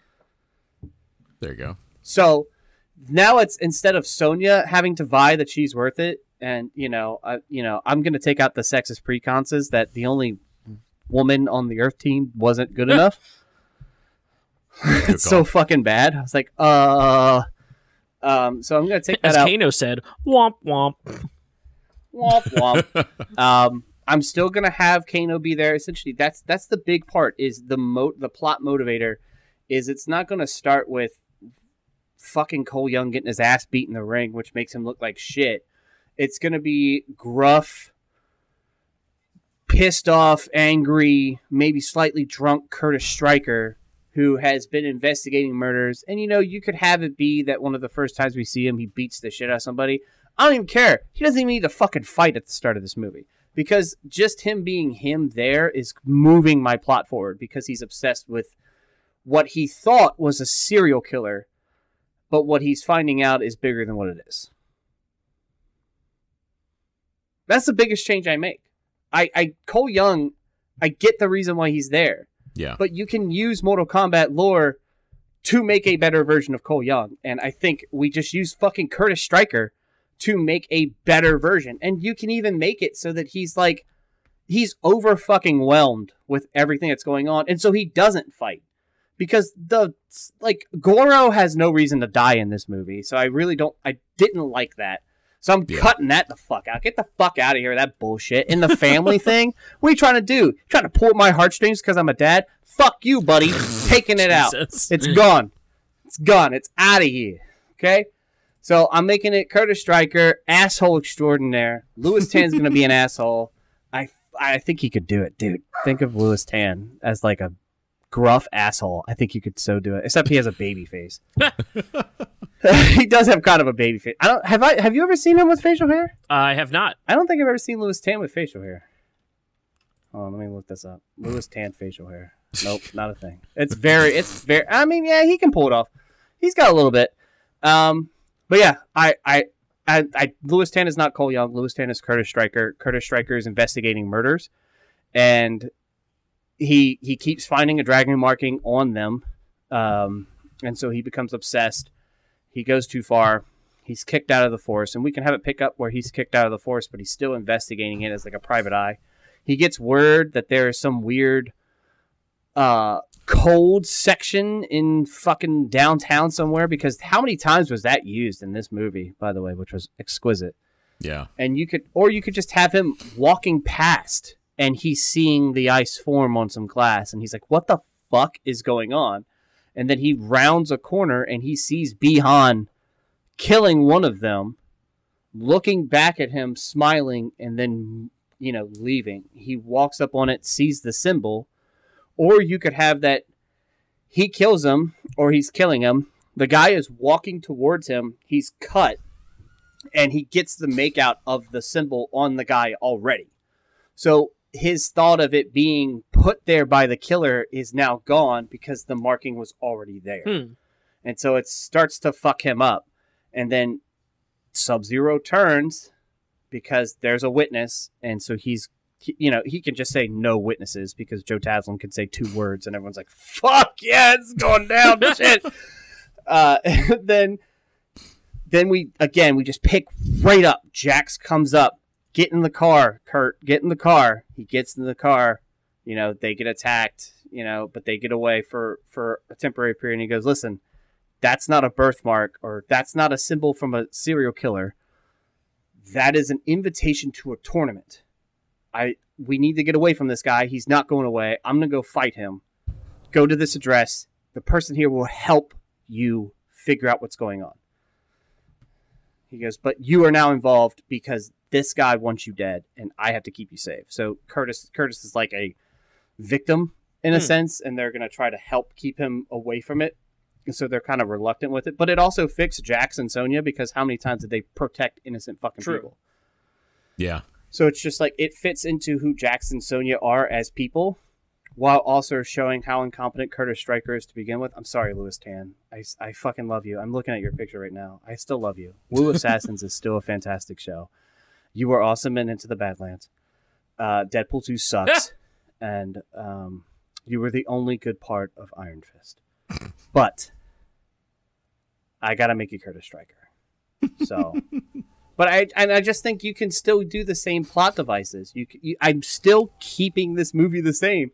I'm just changing Cole to actually have a purpose that could be fit later using a character that's already established. And that's pretty much the biggest change I want to make. I want to take out Goro because he doesn't matter.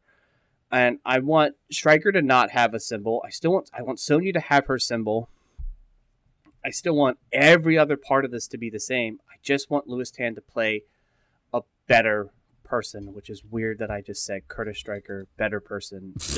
So fucking what weird. this fundamentally changes the end of the movie, though, because if Cole is not in it or leading and his family's not taken hostage, the setup... Cole kills one of them. I'm sorry, go ahead. So Cole is going to go through what Sonya did. So instead of Sonya being on the outside looking in, it's Stryker on the outside looking in, and let's say Raiden's talking to him the whole time too, and kind of helping explain the way things work. So he's understanding it more. And so I'm just basically switching a lot of the growth that they did with Sonya, making her the established badass that she deserves to be, and making Stryker, who was already our plot device, move him to be the plot device that he should have been instead of the lazy plot device that Cole Young ended up being. So essentially, instead of Sonya Blade sitting on the outside watching, it's Stryker on the outside watching. He's being kind of like told that he can stay there because they're trying to protect him from everything that's going down, not realizing that the danger is coming to them. And then what can happen is they go, listen, let's say the first invasion happens. He puts up the wall. He goes, listen, you're not fucking safe here. I need you to get out. I'm going to send you somewhere. You fucking stay there. Right? And at that point, the assault on the temple can happen. And just like with the Goro fight, they send someone to take out Stryker. And so instead of it being Sonya kills Kano to get her symbol, I still think the Sonya Kano fight happens. But let's say we could just send Cabal. Let's send fucking Natara.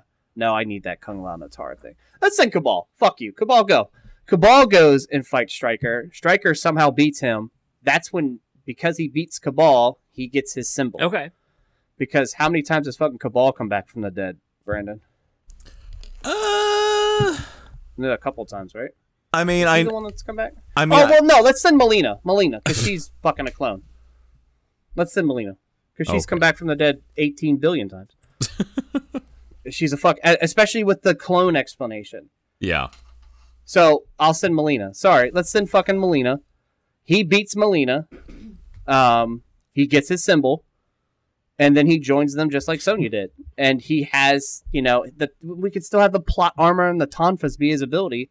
It better fits because it's fucking Stryker instead of Cole Young. Like, I'm just making Cole Young a character in the goddamn lore who, let's be honest, Stryker has like none. Like, if you go to Stryker's Mortal Kombat wiki, there's like nothing on that thing. It's the most empty one of them. And so I think I was talking with you about this, and I was like, I think I need to change someone, Brandon. And I was like, and I kept coming up to Stryker. And I think I've said Stryker to you like 1,800 times to begin with. Maybe. Yeah, he's defeated Melina before. Oh my God, Stryker's defeated Melina in, was it Armageddon? That he defeated Melina? And the opening cutscene? Yeah. Possibly. Oh my God, I'll have to rewatch that. Even better. Like, I mean, by the time you see him in Armageddon, though, they made him look like almost like a fucking SWAT officer, though. He had like a complete overhaul from looking like the schlubby street beat cop. I'm overhauling him just a little bit more to make him just a little bit better. Like, I was in between doing what Legacy did with him. If you remember, he was going after the Black Dragon with Sonya and Jax, remember? Yeah. And I'm just changing that slightly to make it that he was investigating murders. But I'm going to quicken that pace a little bit. Yeah. I'm not going to have it be that, like, my problem with the Cole Young intro is it's like, 10 minutes, and he gets his ass kicked in 10 minutes. And it's just like, I can't believe that you're like, you just beat Goro. Yeah, the champion of Outworld. There's a very quick turnaround. Like once he gets the Arcana, it's like there's like next to no real build up to get to it. It's just like, oh well, I got my Arcana now. Cool. The only one who did it faster was Sonya Blade because she just shows up with it. But see, the thing about Sonya, and I said this to Brandon, is think of it like she was watching all this go down. She was hearing the conversations about how to fucking use that ability. So, as intelligent as Sonya is, it's not a stretch that she would be like, I've listened to everything these fuckers say, and I'm pretty sure I can get this down in no time. Yeah. And then she's just like, I gotta fucking go. And then she's able to do it. The way that they set up Sonya to be able to turn around that quick makes sense to me because she was around the whole time listening to the conversations that are happening. And as intelligent as Sonya Blade is, totally within the realm of possibility that Sonya learned that quickly because she is a fucking genius. She is a very great character. So but I want her to be so more badass than just like, I don't have a symbol. Like, I don't like that they did that to her. I do wish there was the moment for her because like when she does use the power rings, it does happen very abruptly. Like you see no build up to it. It's like, boom, there it is. Like, you know, with Kano having the laser eye, there's like that huge build up to seeing like the red glow and then it finally shoots out. I would have liked to have seen one moment right before she shoots them where we focus on the forearms as like the rings start to form around, like charging them up almost. Because it seems almost like she just pulls a trigger and then shoots at Melina. Yeah. I was like, damn and it could be in her fight. That's when we could do it. We could have it be when she's fighting Kano and, you know, he's you know, fucking around, torturing her. And let's just say that Jax comes back from his beating the shit out of Raiko, and he's not paying attention. Kano's able to get the drop on him, has him, and he's going to kill him. And she's like, no. And then it's just like, boom! She's able to use it. I could see that. I could totally see that. It like builds into her using it instead of just like, boom. Hey, I did it. Like, it's just like, and that's all I want to do is just make Cole Young Curtis Stryker, give him a lot of the incompetency portions. Like they tried to make Sonya incompetent while also saying, wait, she's a badass woman. We can't do that. And it's just like, I'm just going to make her a badass woman from the start. I'm going to make Curtis exactly what he is, which is an incompetent schlub. So again, Louis Tan, if you were listening to this, I fucking love you. You're one of my favorite up-and-coming actors. Please. I had to do it to someone. Okay, I'm sorry, but it had to. So, would you be keeping him as a descendant of Scorpion? Nope, gone. Nope, that's gone. It's tacked on. It was tacked to me. That was tacked on to make it seem worthwhile, and you still keep that scene. And that's one of the things that I would do. I make the fact that there is clearly a Hisashi bloodline out there, like that whole prophecy about Hisashi. I would just make the twist be it's because Hisashi fucking comes back at the end to get his revenge.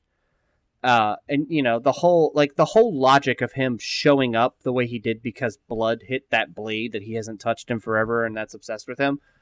I didn't like that. It could just be that Bihan is shitting on him. Like Bihan's just there. He's laughing because he beat all. Let's say that their plan worked. Bihan didn't just grab Cole Young.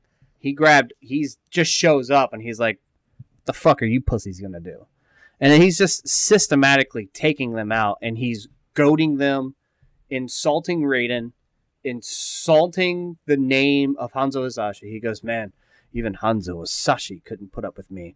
What a pile of garbage. Like just insulting him. And then that is a burst of a pillar of flame comes out and you just hear him scream, Bihan! And then he just gets in. Because that's the other problem I have with this Scorpion is he's not as angry as he should be. And I think that just having that little bit to show that he is supposed to be the fire to ice helps just a little bit. And that's the thing. It's mild things that I'm changing besides making Cole Young someone a little bit more relevant and switching Sonya Blade to make her already badass like she should be and making Curtis Stryker the incompetent one. Because let's be honest, anybody who has played Mortal Kombat When I said I made Curtis Stryker the incompetent one, he's already the incompetent one, so it's not a stretch for me to think about that. Yeah, no shit, because he's fucking useless. His combos suck. If I ever fought someone who used fucking Curtis Stryker in the game, I either knew I was dealing with someone who was way too pro cop, played this game way too much, and therefore found a way to make the most incompetent character in most MK games good, or was just an idiot and didn't know who to fucking pick and likes the color blue. Except he doesn't like the blue on Sub-Zero, and he picks this fucking guy. And so 9 times out of 10, I beat the shit out of the person who picks fucking Curtis Stryker, and then that one time you do find the guy who knows how to fucking make Curtis Stryker not incompetent. And you're like, fuck me. Brandon, what do you think? What are your thoughts on this pitch? What's working for you? What would you change? Well, I know everyone seeing the name Stryker, who's a Mortal Kombat fan, would probably knee-jerk cringe, as I did at the very beginning, but I see why that character was picked. It actually was because they were the most blank slate character to work with. Yeah. And yeah, I do agree that by not having Cole Young, the idea of having a character connected to the Hisashi bloodline, because in the games that's not really a thing. There's no dependency on Hanzo Hisashi to somehow help Earthrealm or anything like that. He's, for lack of a better term, a free agent in the games. Yeah. Like, he, from the Netherrealm, is made aware that Sub-Zero is going to be at this tournament, so he uses that as his chance to escape the Netherrealm. Well, I use the term escape loosely, be freed briefly from the Netherrealm to go after him, and to get his own revenge. Of course, there's a whole story behind that as well, how, Quan Chi just let Scorpion go so he could kill Bi-Han, so then Quan Chi has yet another member for his army, now to be known as Noob Saibot. So yeah, the whole story with Scorpion Sub-Zero, like, that's their thing. Like, Sub-Zero, or Scorpion's never really been connected otherwise. So yeah, I certainly don't disagree with that as well. But yeah, I think it is one of those things where you do have to think outside of the box. You do have to go, okay, Stryker, but if they're, drastically doing a lot with the character, then let's see where this goes. And that's one of those, like, earnable liberties that we were talking about at the beginning, too. Yeah, exactly. So, because nothing else is, like, really that far off of, what the plot is. So, and what's funny is, people talk about, like, oh, this character wasn't introduced till this game, this character wasn't introduced till that game. If you play the story mode of Mortal Kombat 9, or, just called Mortal Kombat, the 2011 game, the first act, for lack of a better term, is basically a retelling of the first game, but there are so many characters in that first act that were not in the original Mortal Kombat. You have Kitana, you have Kung Lao, you have Cyrax, Sector, all these characters, and so to have someone like Stryker show up a little bit earlier, ironically, he's one of the few that actually stays in his section of the story mode, wouldn't be super outlandish, as long as you still have a good balance without making it seem like, well, Stryker is going to be our hero for the Mortal Kombat movie franchise. Oh, fuck no. Yeah, make it more obvious that, each film, each story could potentially hover around a different primary protagonist. Like I said, with the games, that's changed over time as well. I mean, the first 4 games, the knee-jerk response was, well, Liu Kang's the main character. Deadly Alliance comes along, it's like, nope, we're changing that drastically because we're going to kill Liu Kang in the opening FMV. Liu Kang is dead! Yeah, like, that's literally one of the lines from Raiden. He says that in the narration, Liu Kang is dead. It's like, well, if you had any doubts, we're just spelling it out for you. And even in Deadly Alliance, though, it's kind of hard to pin down who you'd say the main character is. Like, it's Shang Tsung and Quan Chi are the titular Deadly Alliance.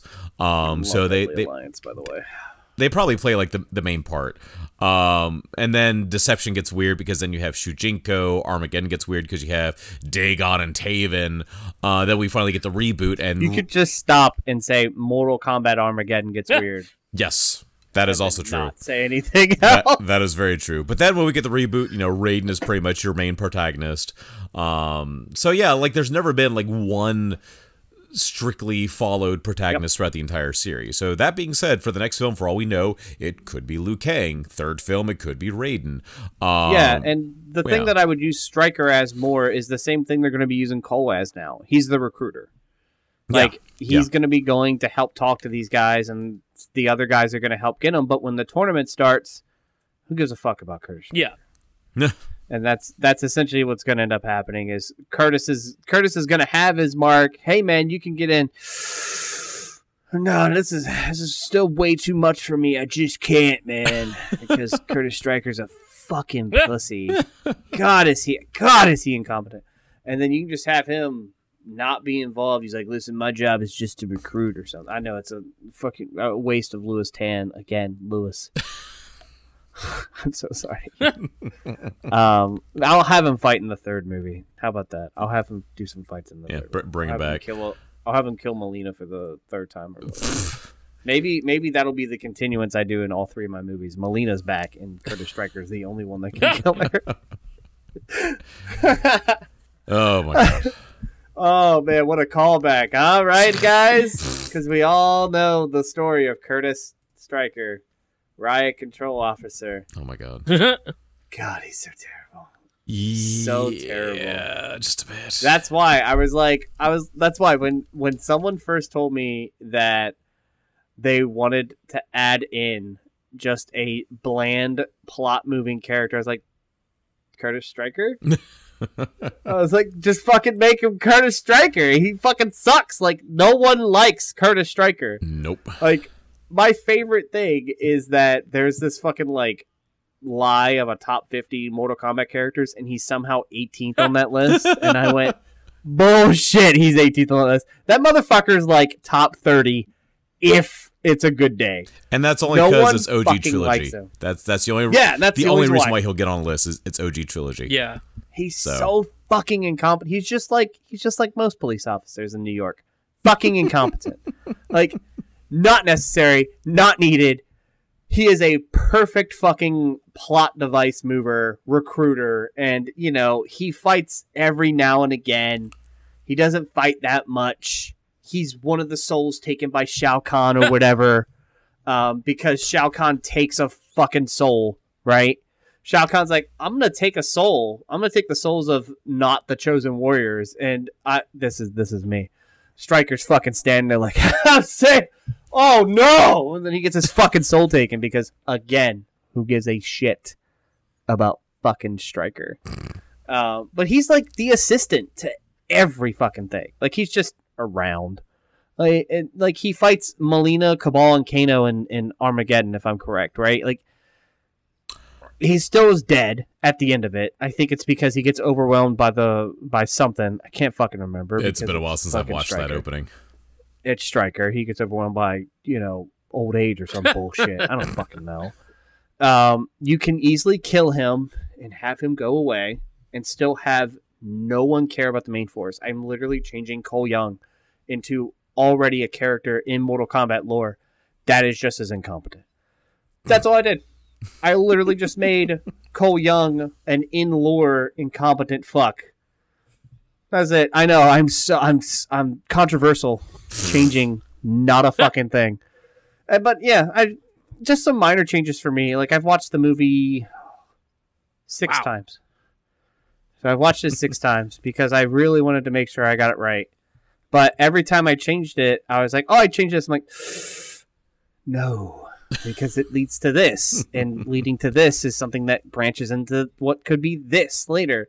And I at like watch 4, I was like, Cole Young has to go. Louis Tan, no. Again, Louis, you please stay around. But Cole Young, the character, has to go. I think that's the consensus, though. Like, everyone likes Louis Tan, but not everyone likes Cole Young. I fucking love Louis Tan, dude. Louis Tan can do whatever he wants. Like, fuck, I love that dude.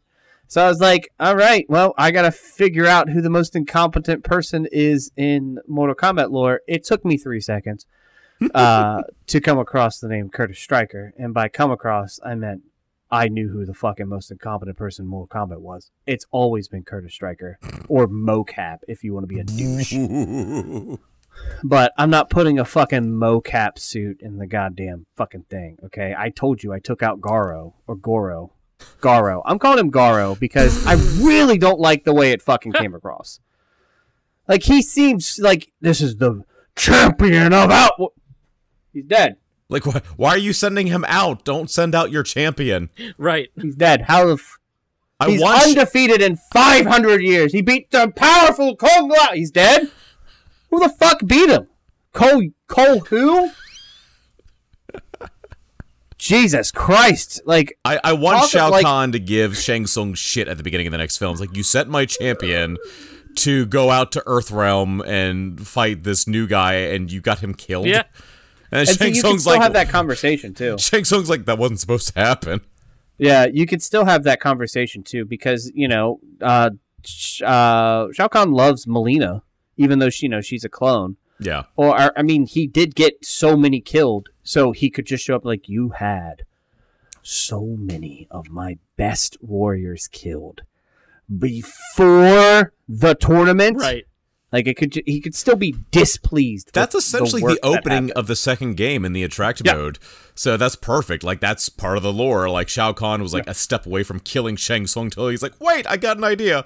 And funny enough, when it took me a while for it to dawn on me what Shang Tsung might have been referring to at the end of the film, when he says, next time I will bring armies, I'm thinking, oh shit, he means Tarkatans. That's what I was thinking too, yeah. Because I didn't even think about that to begin with. It's like, oh, wait, that's actually part of the storyline. Baraka and his army go attack the Shaolin Temple and kill most of Liu Kang's compatriots. Oh, wow. And that, sends him in the Outworld.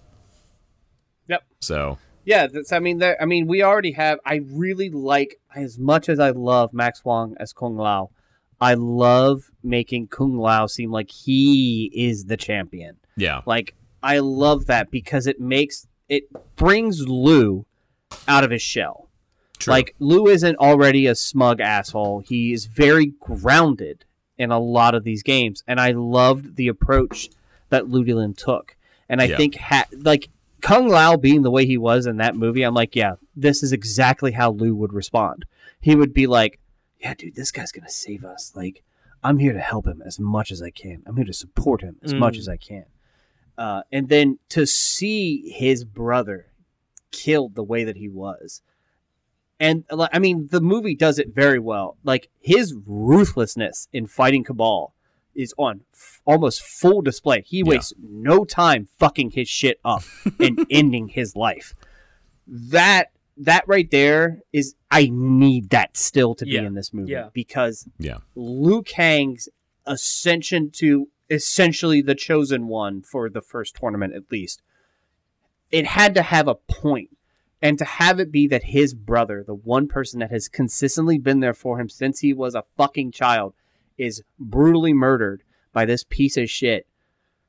I needed that. I was like, oh, like a part of me watching it the first time was like, I think Kung Lao has to die. I didn't say it out loud because Alicia was there, and I was like, I think Kung Lao has to die. And then when he did, I went, this is a fucking great movie. This is a great movie. I went, you are understanding where you need to end up. And like, if Mortal Kombat was a tournament and that way that Liu Lin was presented happened, it would have been terrible. Because there's no way I can conceivably think that a guy who just now got angry could beat fucking Shang Tsung. I just don't see it. Like, he needed to see him die, beat a fucking nobody like Cabal, and then dwell on it. Yeah. Because it's only going to make Liu Kang better. And I think that's the one thing that this gets is these characters. And except for Sonya Blade, I think she should have already been a champion and already been, talented enough and good at it. And Cole Young, just make him fucking Striker. Just make him the incompetent one. And then boom. I mean, every other piece of this goddamn... And honestly, make Scorpion a little bit more angry. Make him a little bit more angry. And even if it is just he literally pops out of fucking hell screaming the name of Bihan. I don't give a shit. Like, just do that. And then it's just like, you know, when they're telling each other his name, he says, I am the fire of vengeance. I am the stinger that will end you forever. I am Scorpion. Like, give purpose to his name. There's a reason why Bihan calls himself Sub-Zero. And it's not just because of his ice. Because that is the way he has to be to do what needs to be done to be as powerful as he is. There's a point to his name. Give him the point as he is the Scorpion Sting. And it's fucking perfect. That's it. That's all I do. Like, I don't need to remake the wheel with this movie. I'm just gonna make Cole Young already established incompetent one. Fucking Curtis Stryker. So Huzzah. For the final segment here, there was a stinger at the end of this movie about a character that's going to show up, I assume, in the next one. Talking about Johnny Cage, and the internet was aflame with fan castings for who's going to be Johnny Cage. Some of them made my eyes roll. Same here. Same. So I'm curious. We'll start with Johnny Cage, but from there, other characters you'd like to see show up and who you'd like to see play them. Katana. That's it. I think for me, Katana and Johnny. There's only two that I like, especially since we're going into Tournament 1. Technically in Tournament 1, what is it? Johnny, Kano, Liu Kang, Raiden, Scorpion, Sonya Blade, and Sub-Zero. Like, being that we've already established some lore, Katana and Johnny. I think those are the only two that I would want, but if I'm going on what they're doing, I'm probably going to have to add in an actual reptile and Baraka as well. Yeah. And obviously Shao Kahn. But I think, Brandon, was it you that we discussed the guy that should have been Shao Kahn? Was it you who sent me the video of the guy? Yes. I forgot the guy's name. Yeah, I gotta look now. But yeah, he's even a little bigger than Nathan Jones. So it's like, yeah, this is a beefy dude. So I think you probably get this guy for the physicality, but I can't remember his name off the top of my head. But I feel like you'd have him for the physical role, maybe someone doing the voice. It's one of those scenarios. Sure. Let me see if I can find that now. Which you've already shown you can do because of look at how well Cabal turned out. Yeah. Oliver Richters. There you go. That sounds right? Yes. Or Olivier. Yeah, Richters. Olivier Olivier. Richters, Richters. So in our shared chat, I'm going to send the photo of him holding a dude up with one arm, wire assisted, of course, but still, just suspension of disbelief. It's oh my god, very Shao Kahn-esque. Oh, you found it? I found a picture of him next to Half Thor, the mountain from Game of Thrones, and he's like easily a foot taller. Yeah, he's that's saying a lot. He's taller than him, but he's not as big as the mountain, and I think that's the point. Shao Kahn is towering and strong, but he's not bulky. Like, we could just cast the mountain as fucking Goro. I guess we have to cast Goro in some way, shape, or form, so just the same dude from this thing, because he wouldn't get wasted. But yeah, I think Baraka, actual reptile, Kitana, and Johnny Cage are the four that I think I need to Who do you want to see play Johnny Cage? Oh, God. What a hard fucking role. Honestly, of all the people campaigning right now that I think could do an okay job, oh, God, I'm going to kill myself. The Miz. I honestly think The Miz could do it the best. I know. He's been the most vocal, I'll give him that. And I think it's just because there is a goddamn swagger and it's a dumb, I am not as good as I fucking try to make myself out to be swagger that The Miz has had since his time on Real World. So, just in case you didn't know that, Seth, that dude was on The Real World as well. Wow. That's where he got the start. I don't know if any of you knew that. Nope. I did, unfortunately, because my brain does not let go of garbage information. But I honestly think I give The Miz a chance, and it's mainly just because how many great wrestlers turn actors have we gotten so far? We've got 3 big ones: John Cena, Dave Bautista, and The Rock. So I'm going to give The Miz a chance. He's been doing the wrestling scene for long enough. He has the unproven swagger to be Johnny Cage. And I need someone that has swagger. And that's my other problem, is the only other people I can think of that would do that are MMA fighters. And I don't think I want Irish-speaking Conor McGregor as American hero Johnny Cage. No, I'm good. If he could come to me and be like, I can hide that, and he fucking hides it consistently, okay, yeah, I could see. I need someone that can carry a swagger. And I think it's got to be The Miz, because he already does his own stunts, so he fits into the movie. And I honestly, like, the one that makes me want to punch people is everyone's like, oh, what about Ryan Reynolds? I'm like, no, Ryan Reynolds is a smartass. There is more to Johnny than just being a smartass. The Miz is essentially the real world interpretation of fucking Johnny Cage. It is unnecessary, unproven, blind confidence and swagger in yourself, even though you really are not that great. And the one person in the real world who carries that, ironically, I just said the real world, is The Miz. I'm sorry. I think it's got to be The Miz for me.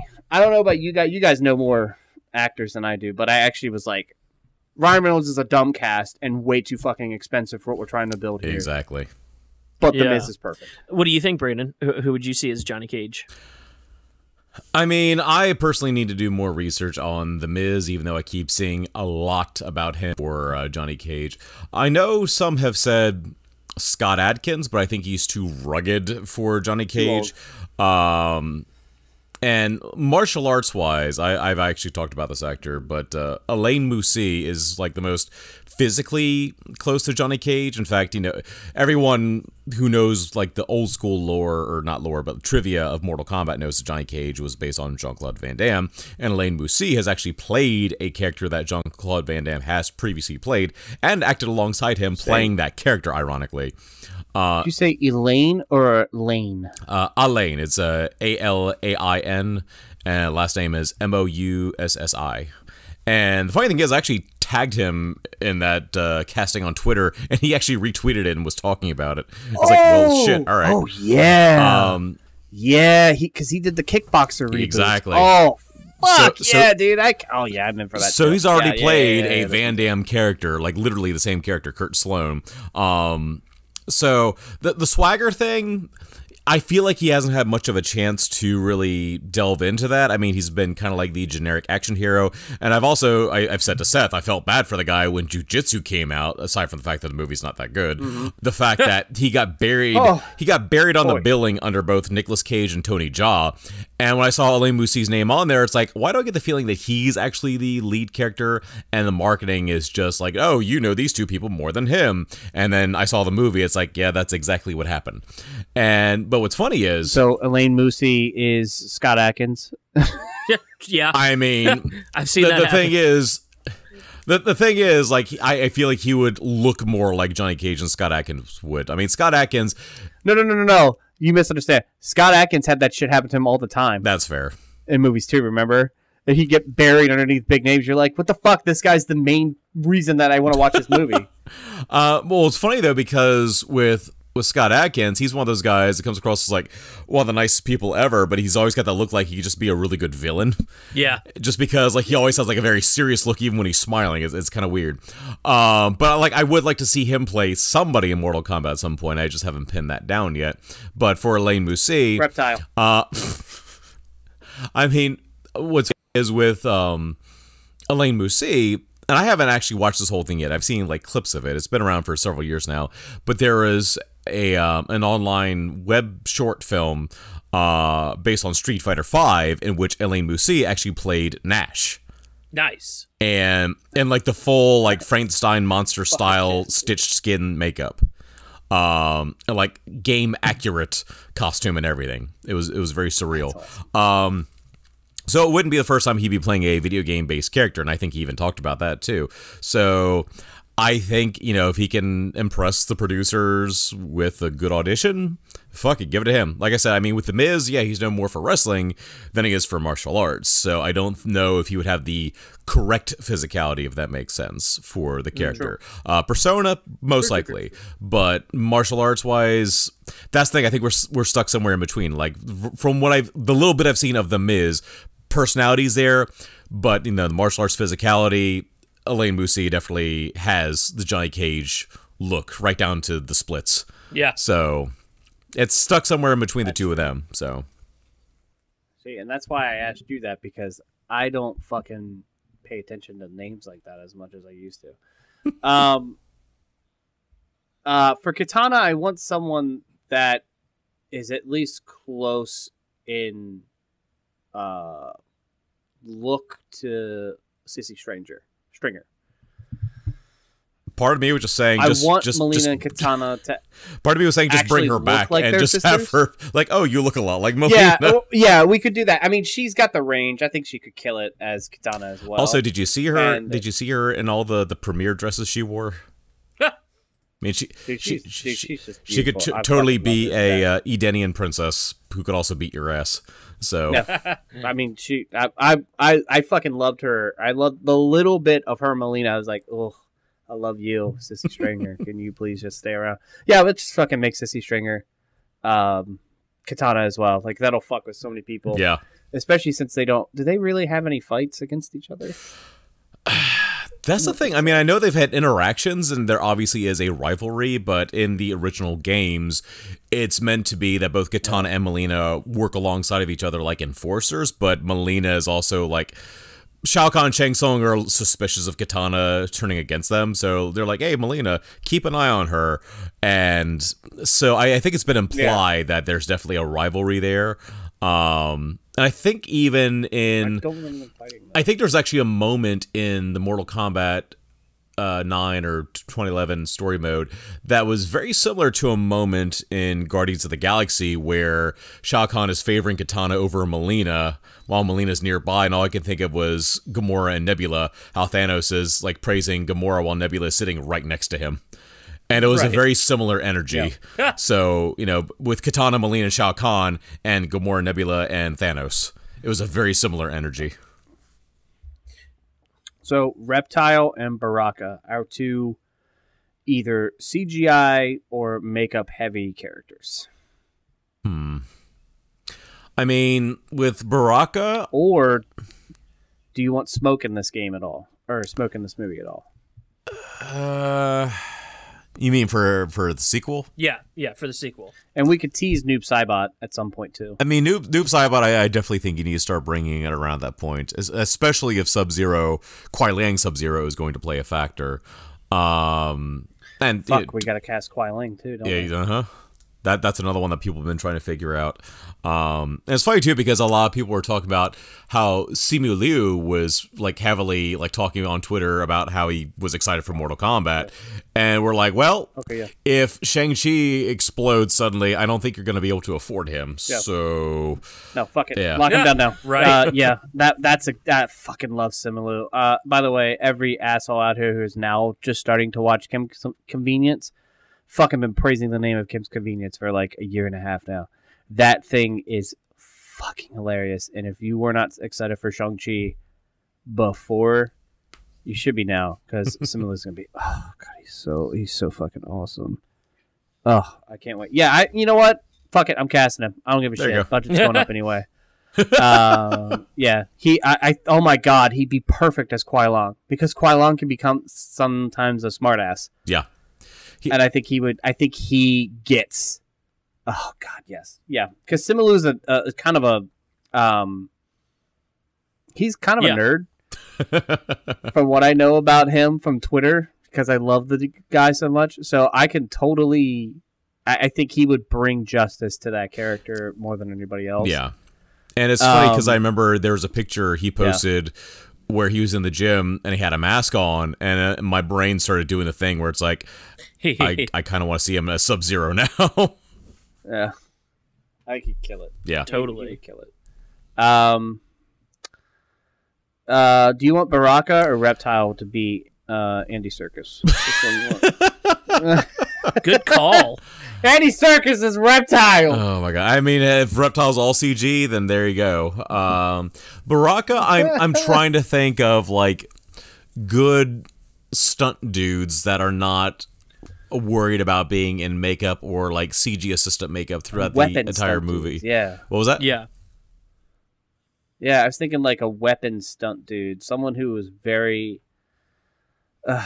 And the problem is I don't know any. But I think for Baraka specifically, I have it be just like we've done with this, just like we did with the first one.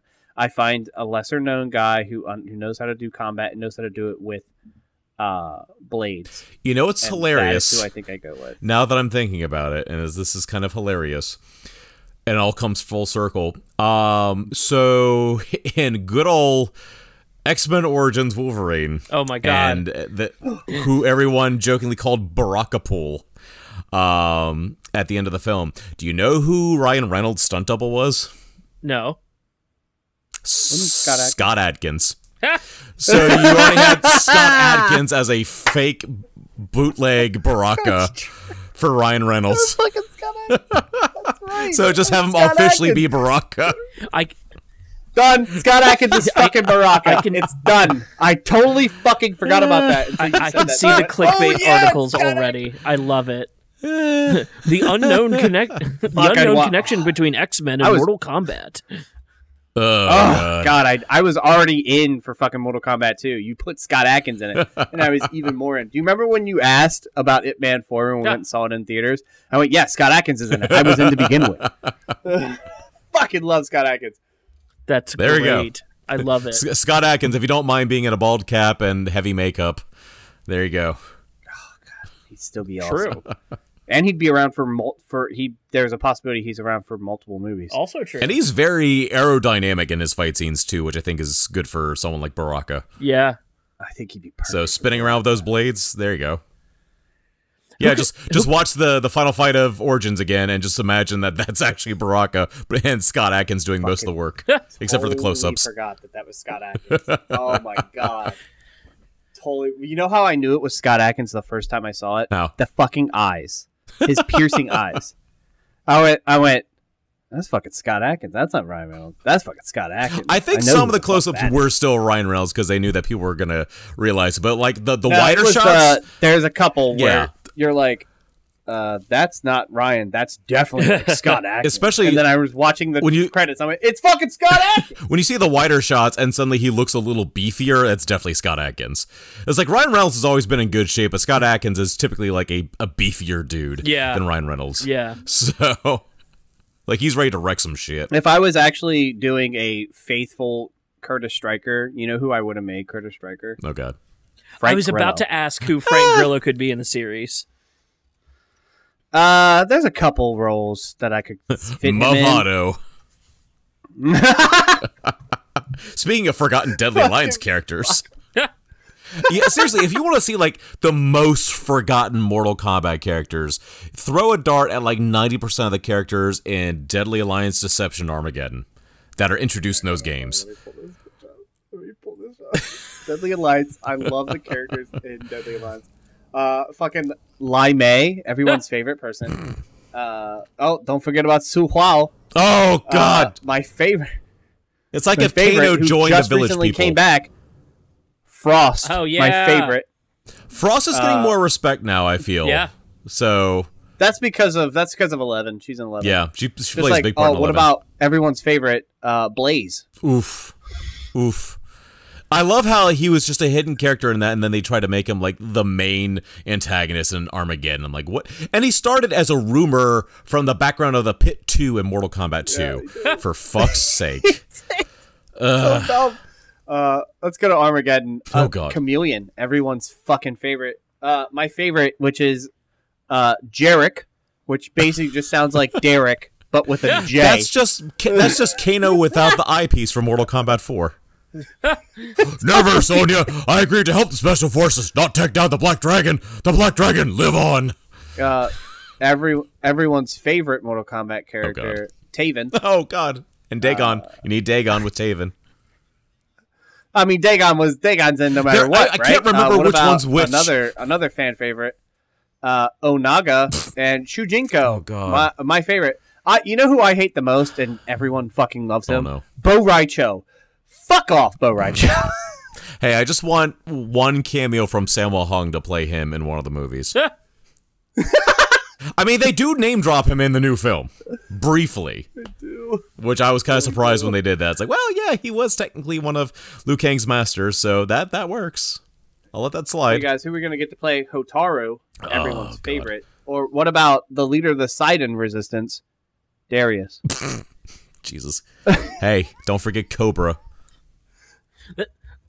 Like, he's a fucking leader of a resistance fighting the realm of order, and he's like, hey, Darius. What? Your name's fucking Darius. Oh God. Because a fighting game needed a Blade knockoff, basically, just like Raven from Tekken. Yes. Oh my God. These are deep cuts dude, just for the fans. They really are. Like, seriously, Seth, if you can look up like the PS2 and Xbox era Mortal Kombat games, it was a weird time. Like, they were trying to come back, and they did, but a lot of the newer characters in those games were just like, what are you all even doing? Let's get Tremor into this game, right? You know what I'm saying? Like, let's bring Tremor around. I've already said that if they do a Special Forces film and we find out who Jax got his Arcana from, I will laugh my ass off if it's Tremor. Like, how fucking appropriate would that be? You fucking know it's Tremor, right? He was introduced in the Special Forces game. I watched game. that movie the first time. Yeah, that shitty-ass game. He's like, he had superpowers. I'm like, yeah, probably some pussy powers like earth manipulation. And I was literally ready for Jax to just like, yeah, some bitch who didn't know how to control the earth right was just moving shit, and I fucking killed him. Yeah, it's fucking Tremor, isn't it? It's fucking totally Tremor. He killed Tremor. No shit, he killed Tremor. I know Ed Boon begrudgingly put him in as DLC in MKX.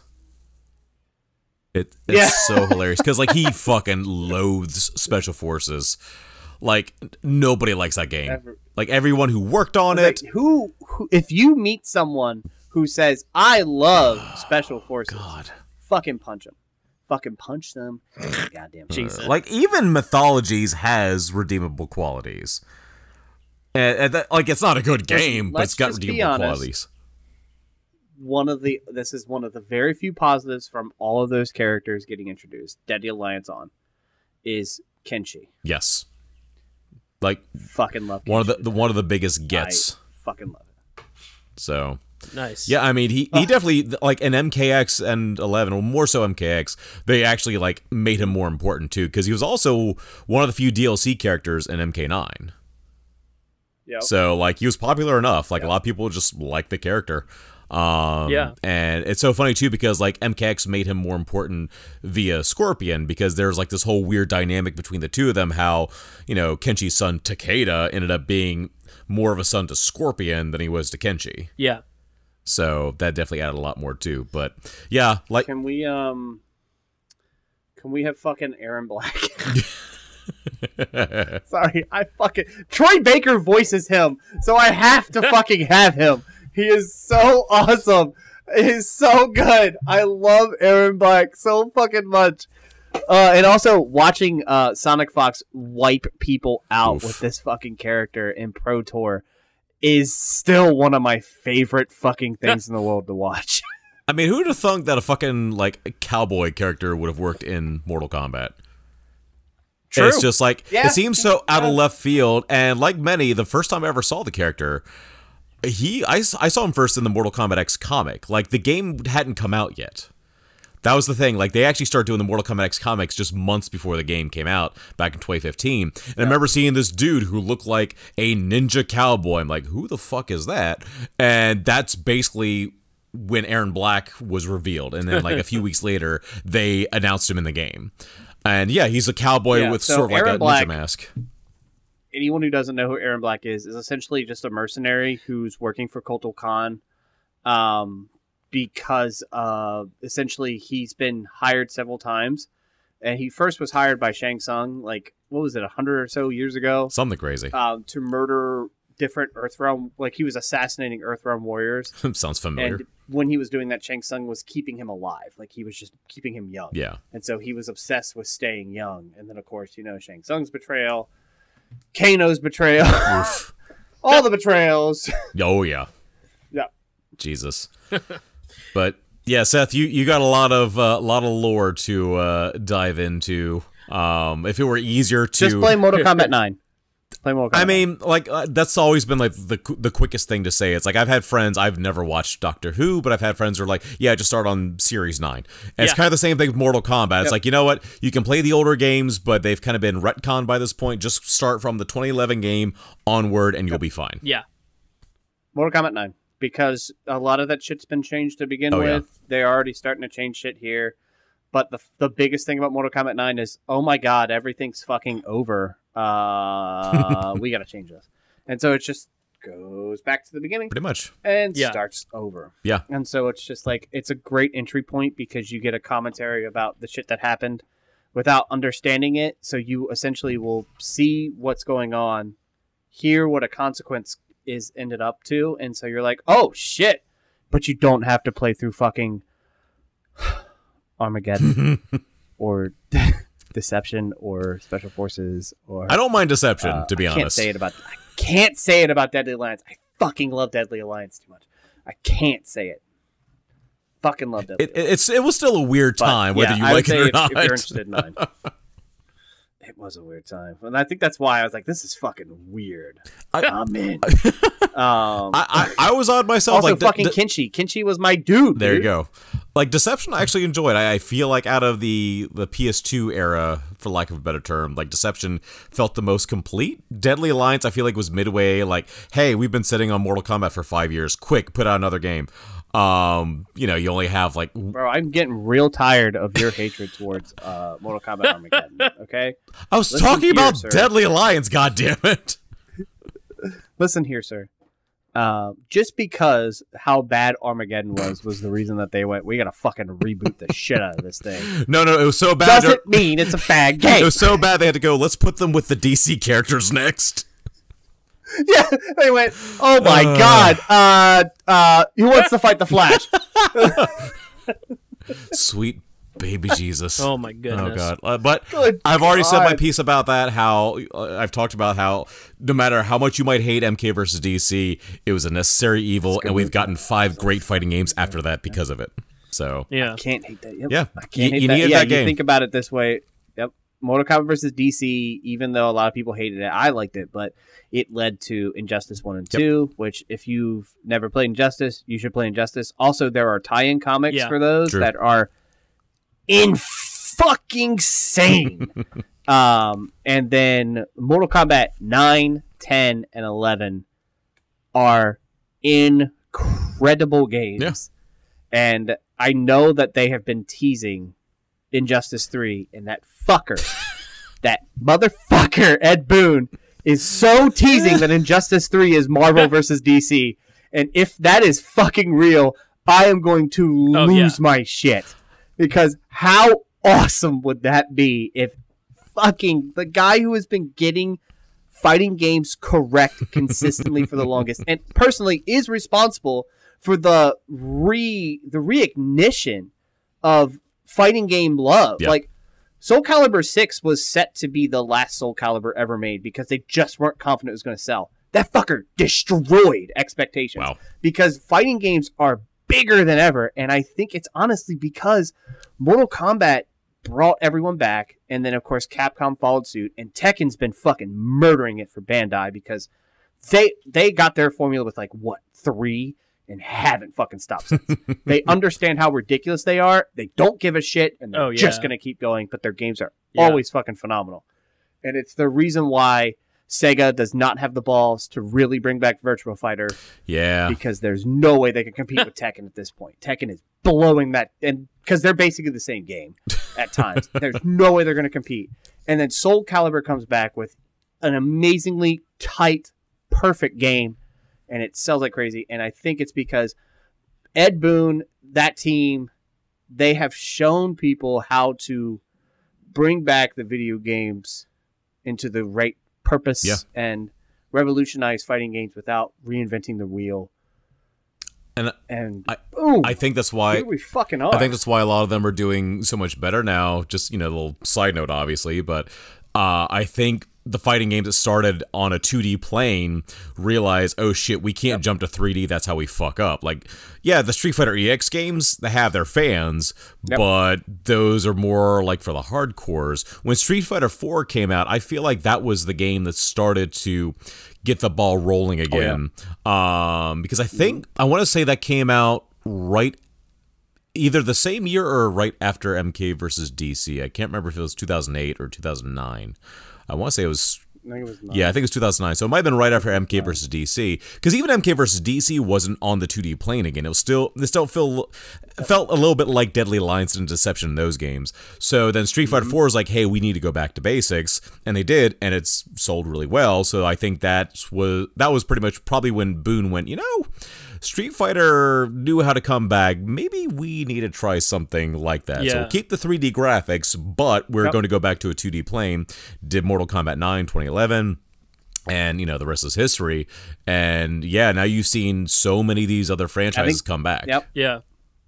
And I think the pro sports scene, I a lot of people want to take away from it, but I think the pro esports fighting game scene, which at this moment is probably the biggest one of them all, to the point that Sony fucking bought it. True. Like, that was big. Sony literally bought them because they see the money in that. Like, a few years ago, ESPN showed, oh my God, why did I just blank on the name of the tournament, even though I watch it every fucking year? Help, Brandon. Tournament in Vegas. Evo? Big one. Evo. Oh my gosh. So Sony bought Evo like a couple years ago. ESPN showed it, and it was like, it was late at night on fucking cable TV, and it still did way better than they were expecting. It's like, yeah, because you know how easy it is to take a nobody who knows nothing about video games, sit them down and explain watching a fucking fighting game tournament. Yeah.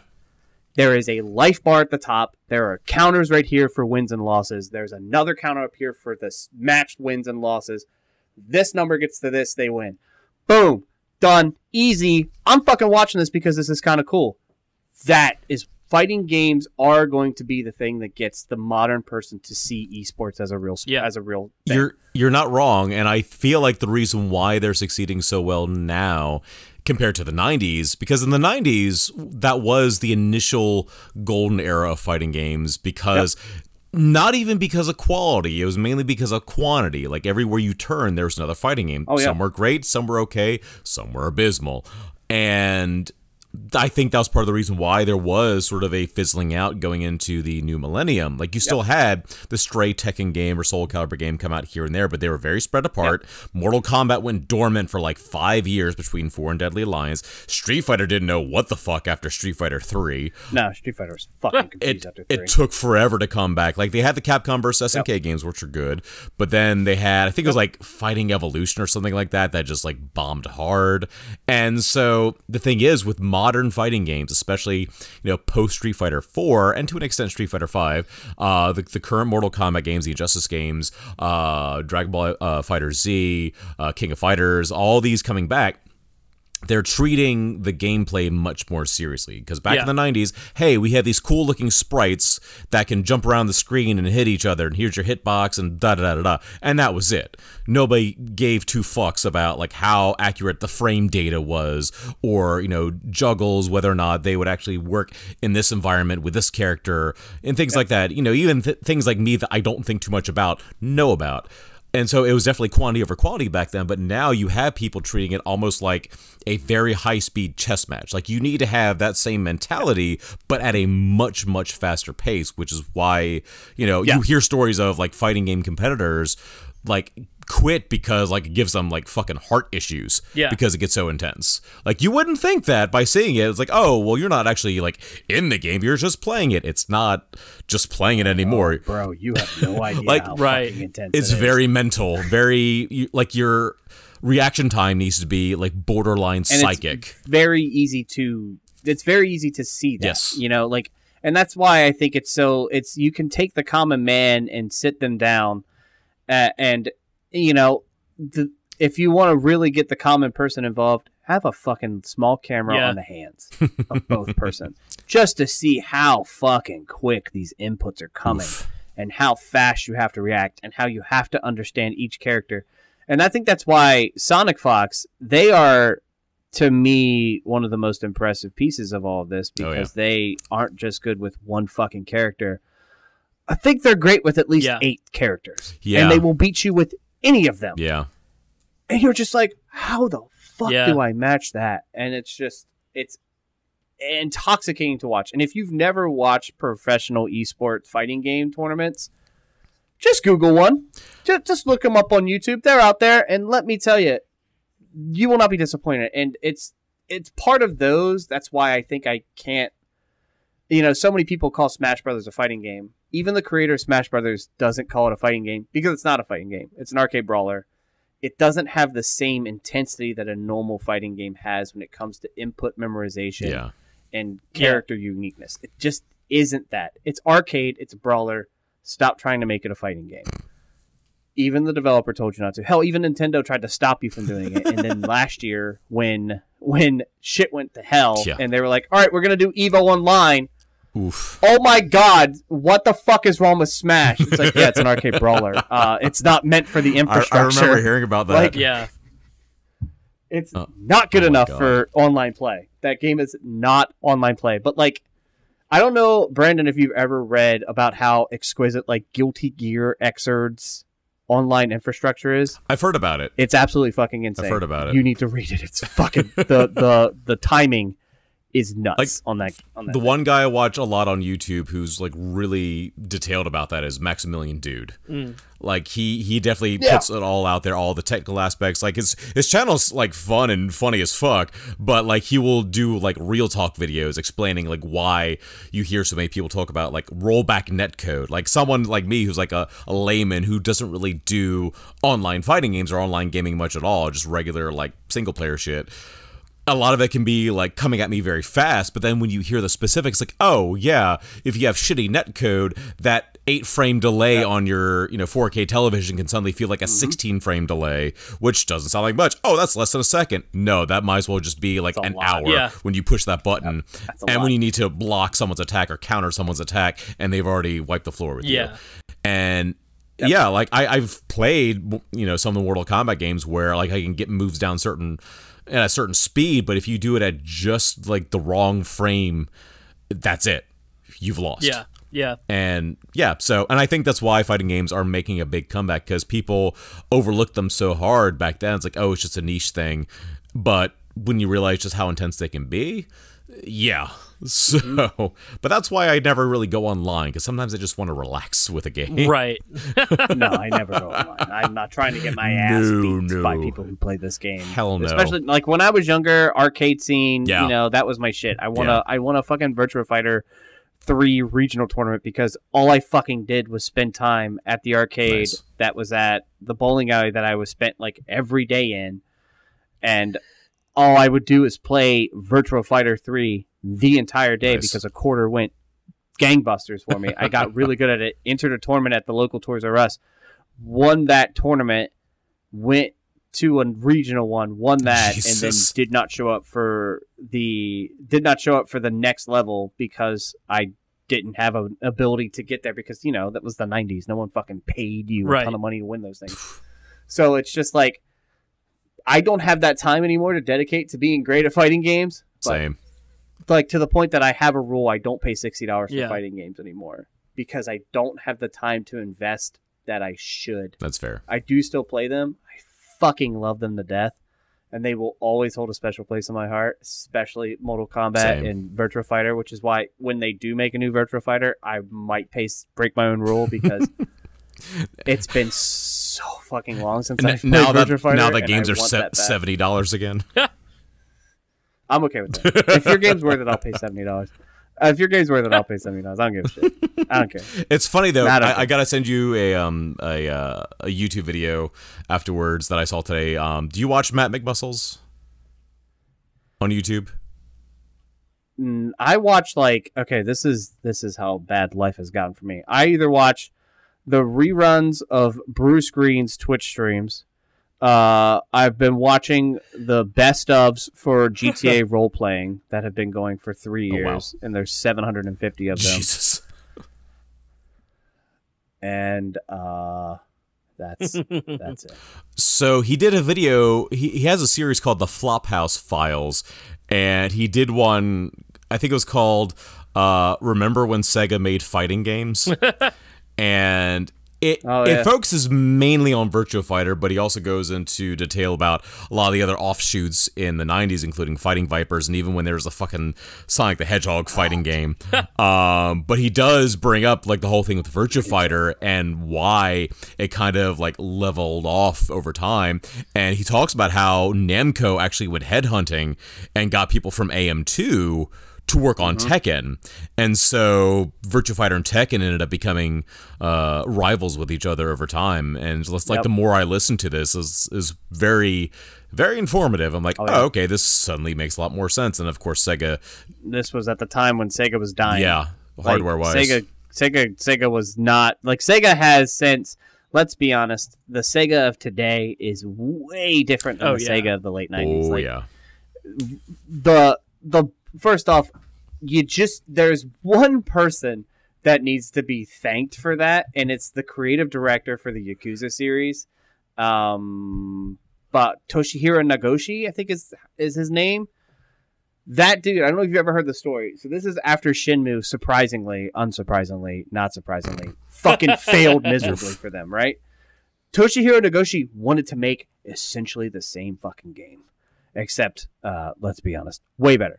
Right? He literally had to trick the president of Sega to listen to his pitch. Jesus. And then the guy gave him very little enthusiasm to go forward, to the point that he had to beg Sony to help him make the game. Wow.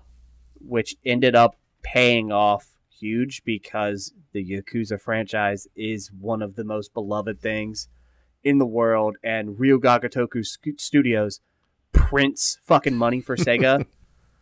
Like, absolutely prints fucking money for them at times. Nice. And I think that is something that Sega has taken to heart, and they're a little bit less careful with Sonic, because Sonic sells no matter what you fucking do to Sonic, because who gives a shit? It's fucking Sonic. Like, it's Sonic. Even the shitty Sonics sell well, which is fucking sad to say. There's that. But like, and I think that it was like Virtua Fighter 5 was very bland, and it was very empty, and there was not much to it. And while it was fine, it could have been better. And I think that it was very. I kind of been appreciative that Sega went, you know what, we're getting to a point where this should not be here. And then they got rid of it for a bit, because they just announced it's coming back. And so it's like, but they know what it's for. Yeah. This Virtua Fighter is made for competitions. And it's like, you understand the environment of fighting games right now, which is everyone wants to watch everyone that's good at it play it. Pretty much, yeah. So I'll buy it. But yeah, it is weird that it took so long for them to do anything with Virtua Fighter, and it's just an update to the last one they did like a decade ago. Jeez. So we'll see what happens. Final Revolution, yeah. What was that? Was that 2010? Maybe. Hold roughly. on. I don't even think it was that. I know it was the Xbox 360 thing. That didn't help. So Virtua Fighter 5 came out in 2006, and the update came out 2012. Damn. Final Showdown came out in 2012. But we don't talk about Final Showdown because it's empty. Well, shit. let's bring this train into the station and finish out the episode. I'm recapping a little bit because I'm sure a bunch of this will be Patreon only. If you were listening to that, thank you for being a patron. If you're hearing this and don't know what I'm talking about, you could go check out our Patreon. Brandon, here at the end of the episode, anything you would like to plug? Nice. I am trying to think of like current projects. It's been a while since I've done these. He's got so much money. Prince money. Oh, that's adorable. Yeah, I mean, Yeah. I do have, well, I should say I've assisted once again a couple companies in the UK on some upcoming Blu-ray releases. Eureka Entertainment is releasing One Arm Boxer and Millionaire's Express, which I did some work on both of those, including Hell yeah. editing the composite/hybrid cut for Millionaire's Express. Oh, World exclusive as far as I know, so that should be interesting. Did a few more things for 88 Films as well. I know the, I wouldn't say obscure, but probably more obscure to Western audiences. Stephen Chow film, Forbidden City Cop, will be getting a release soon, so I did some work on that. Stephen Chow movie, I mean. Yeah, there's a few more things that I want to talk about that haven't been fully announced yet, so I won't.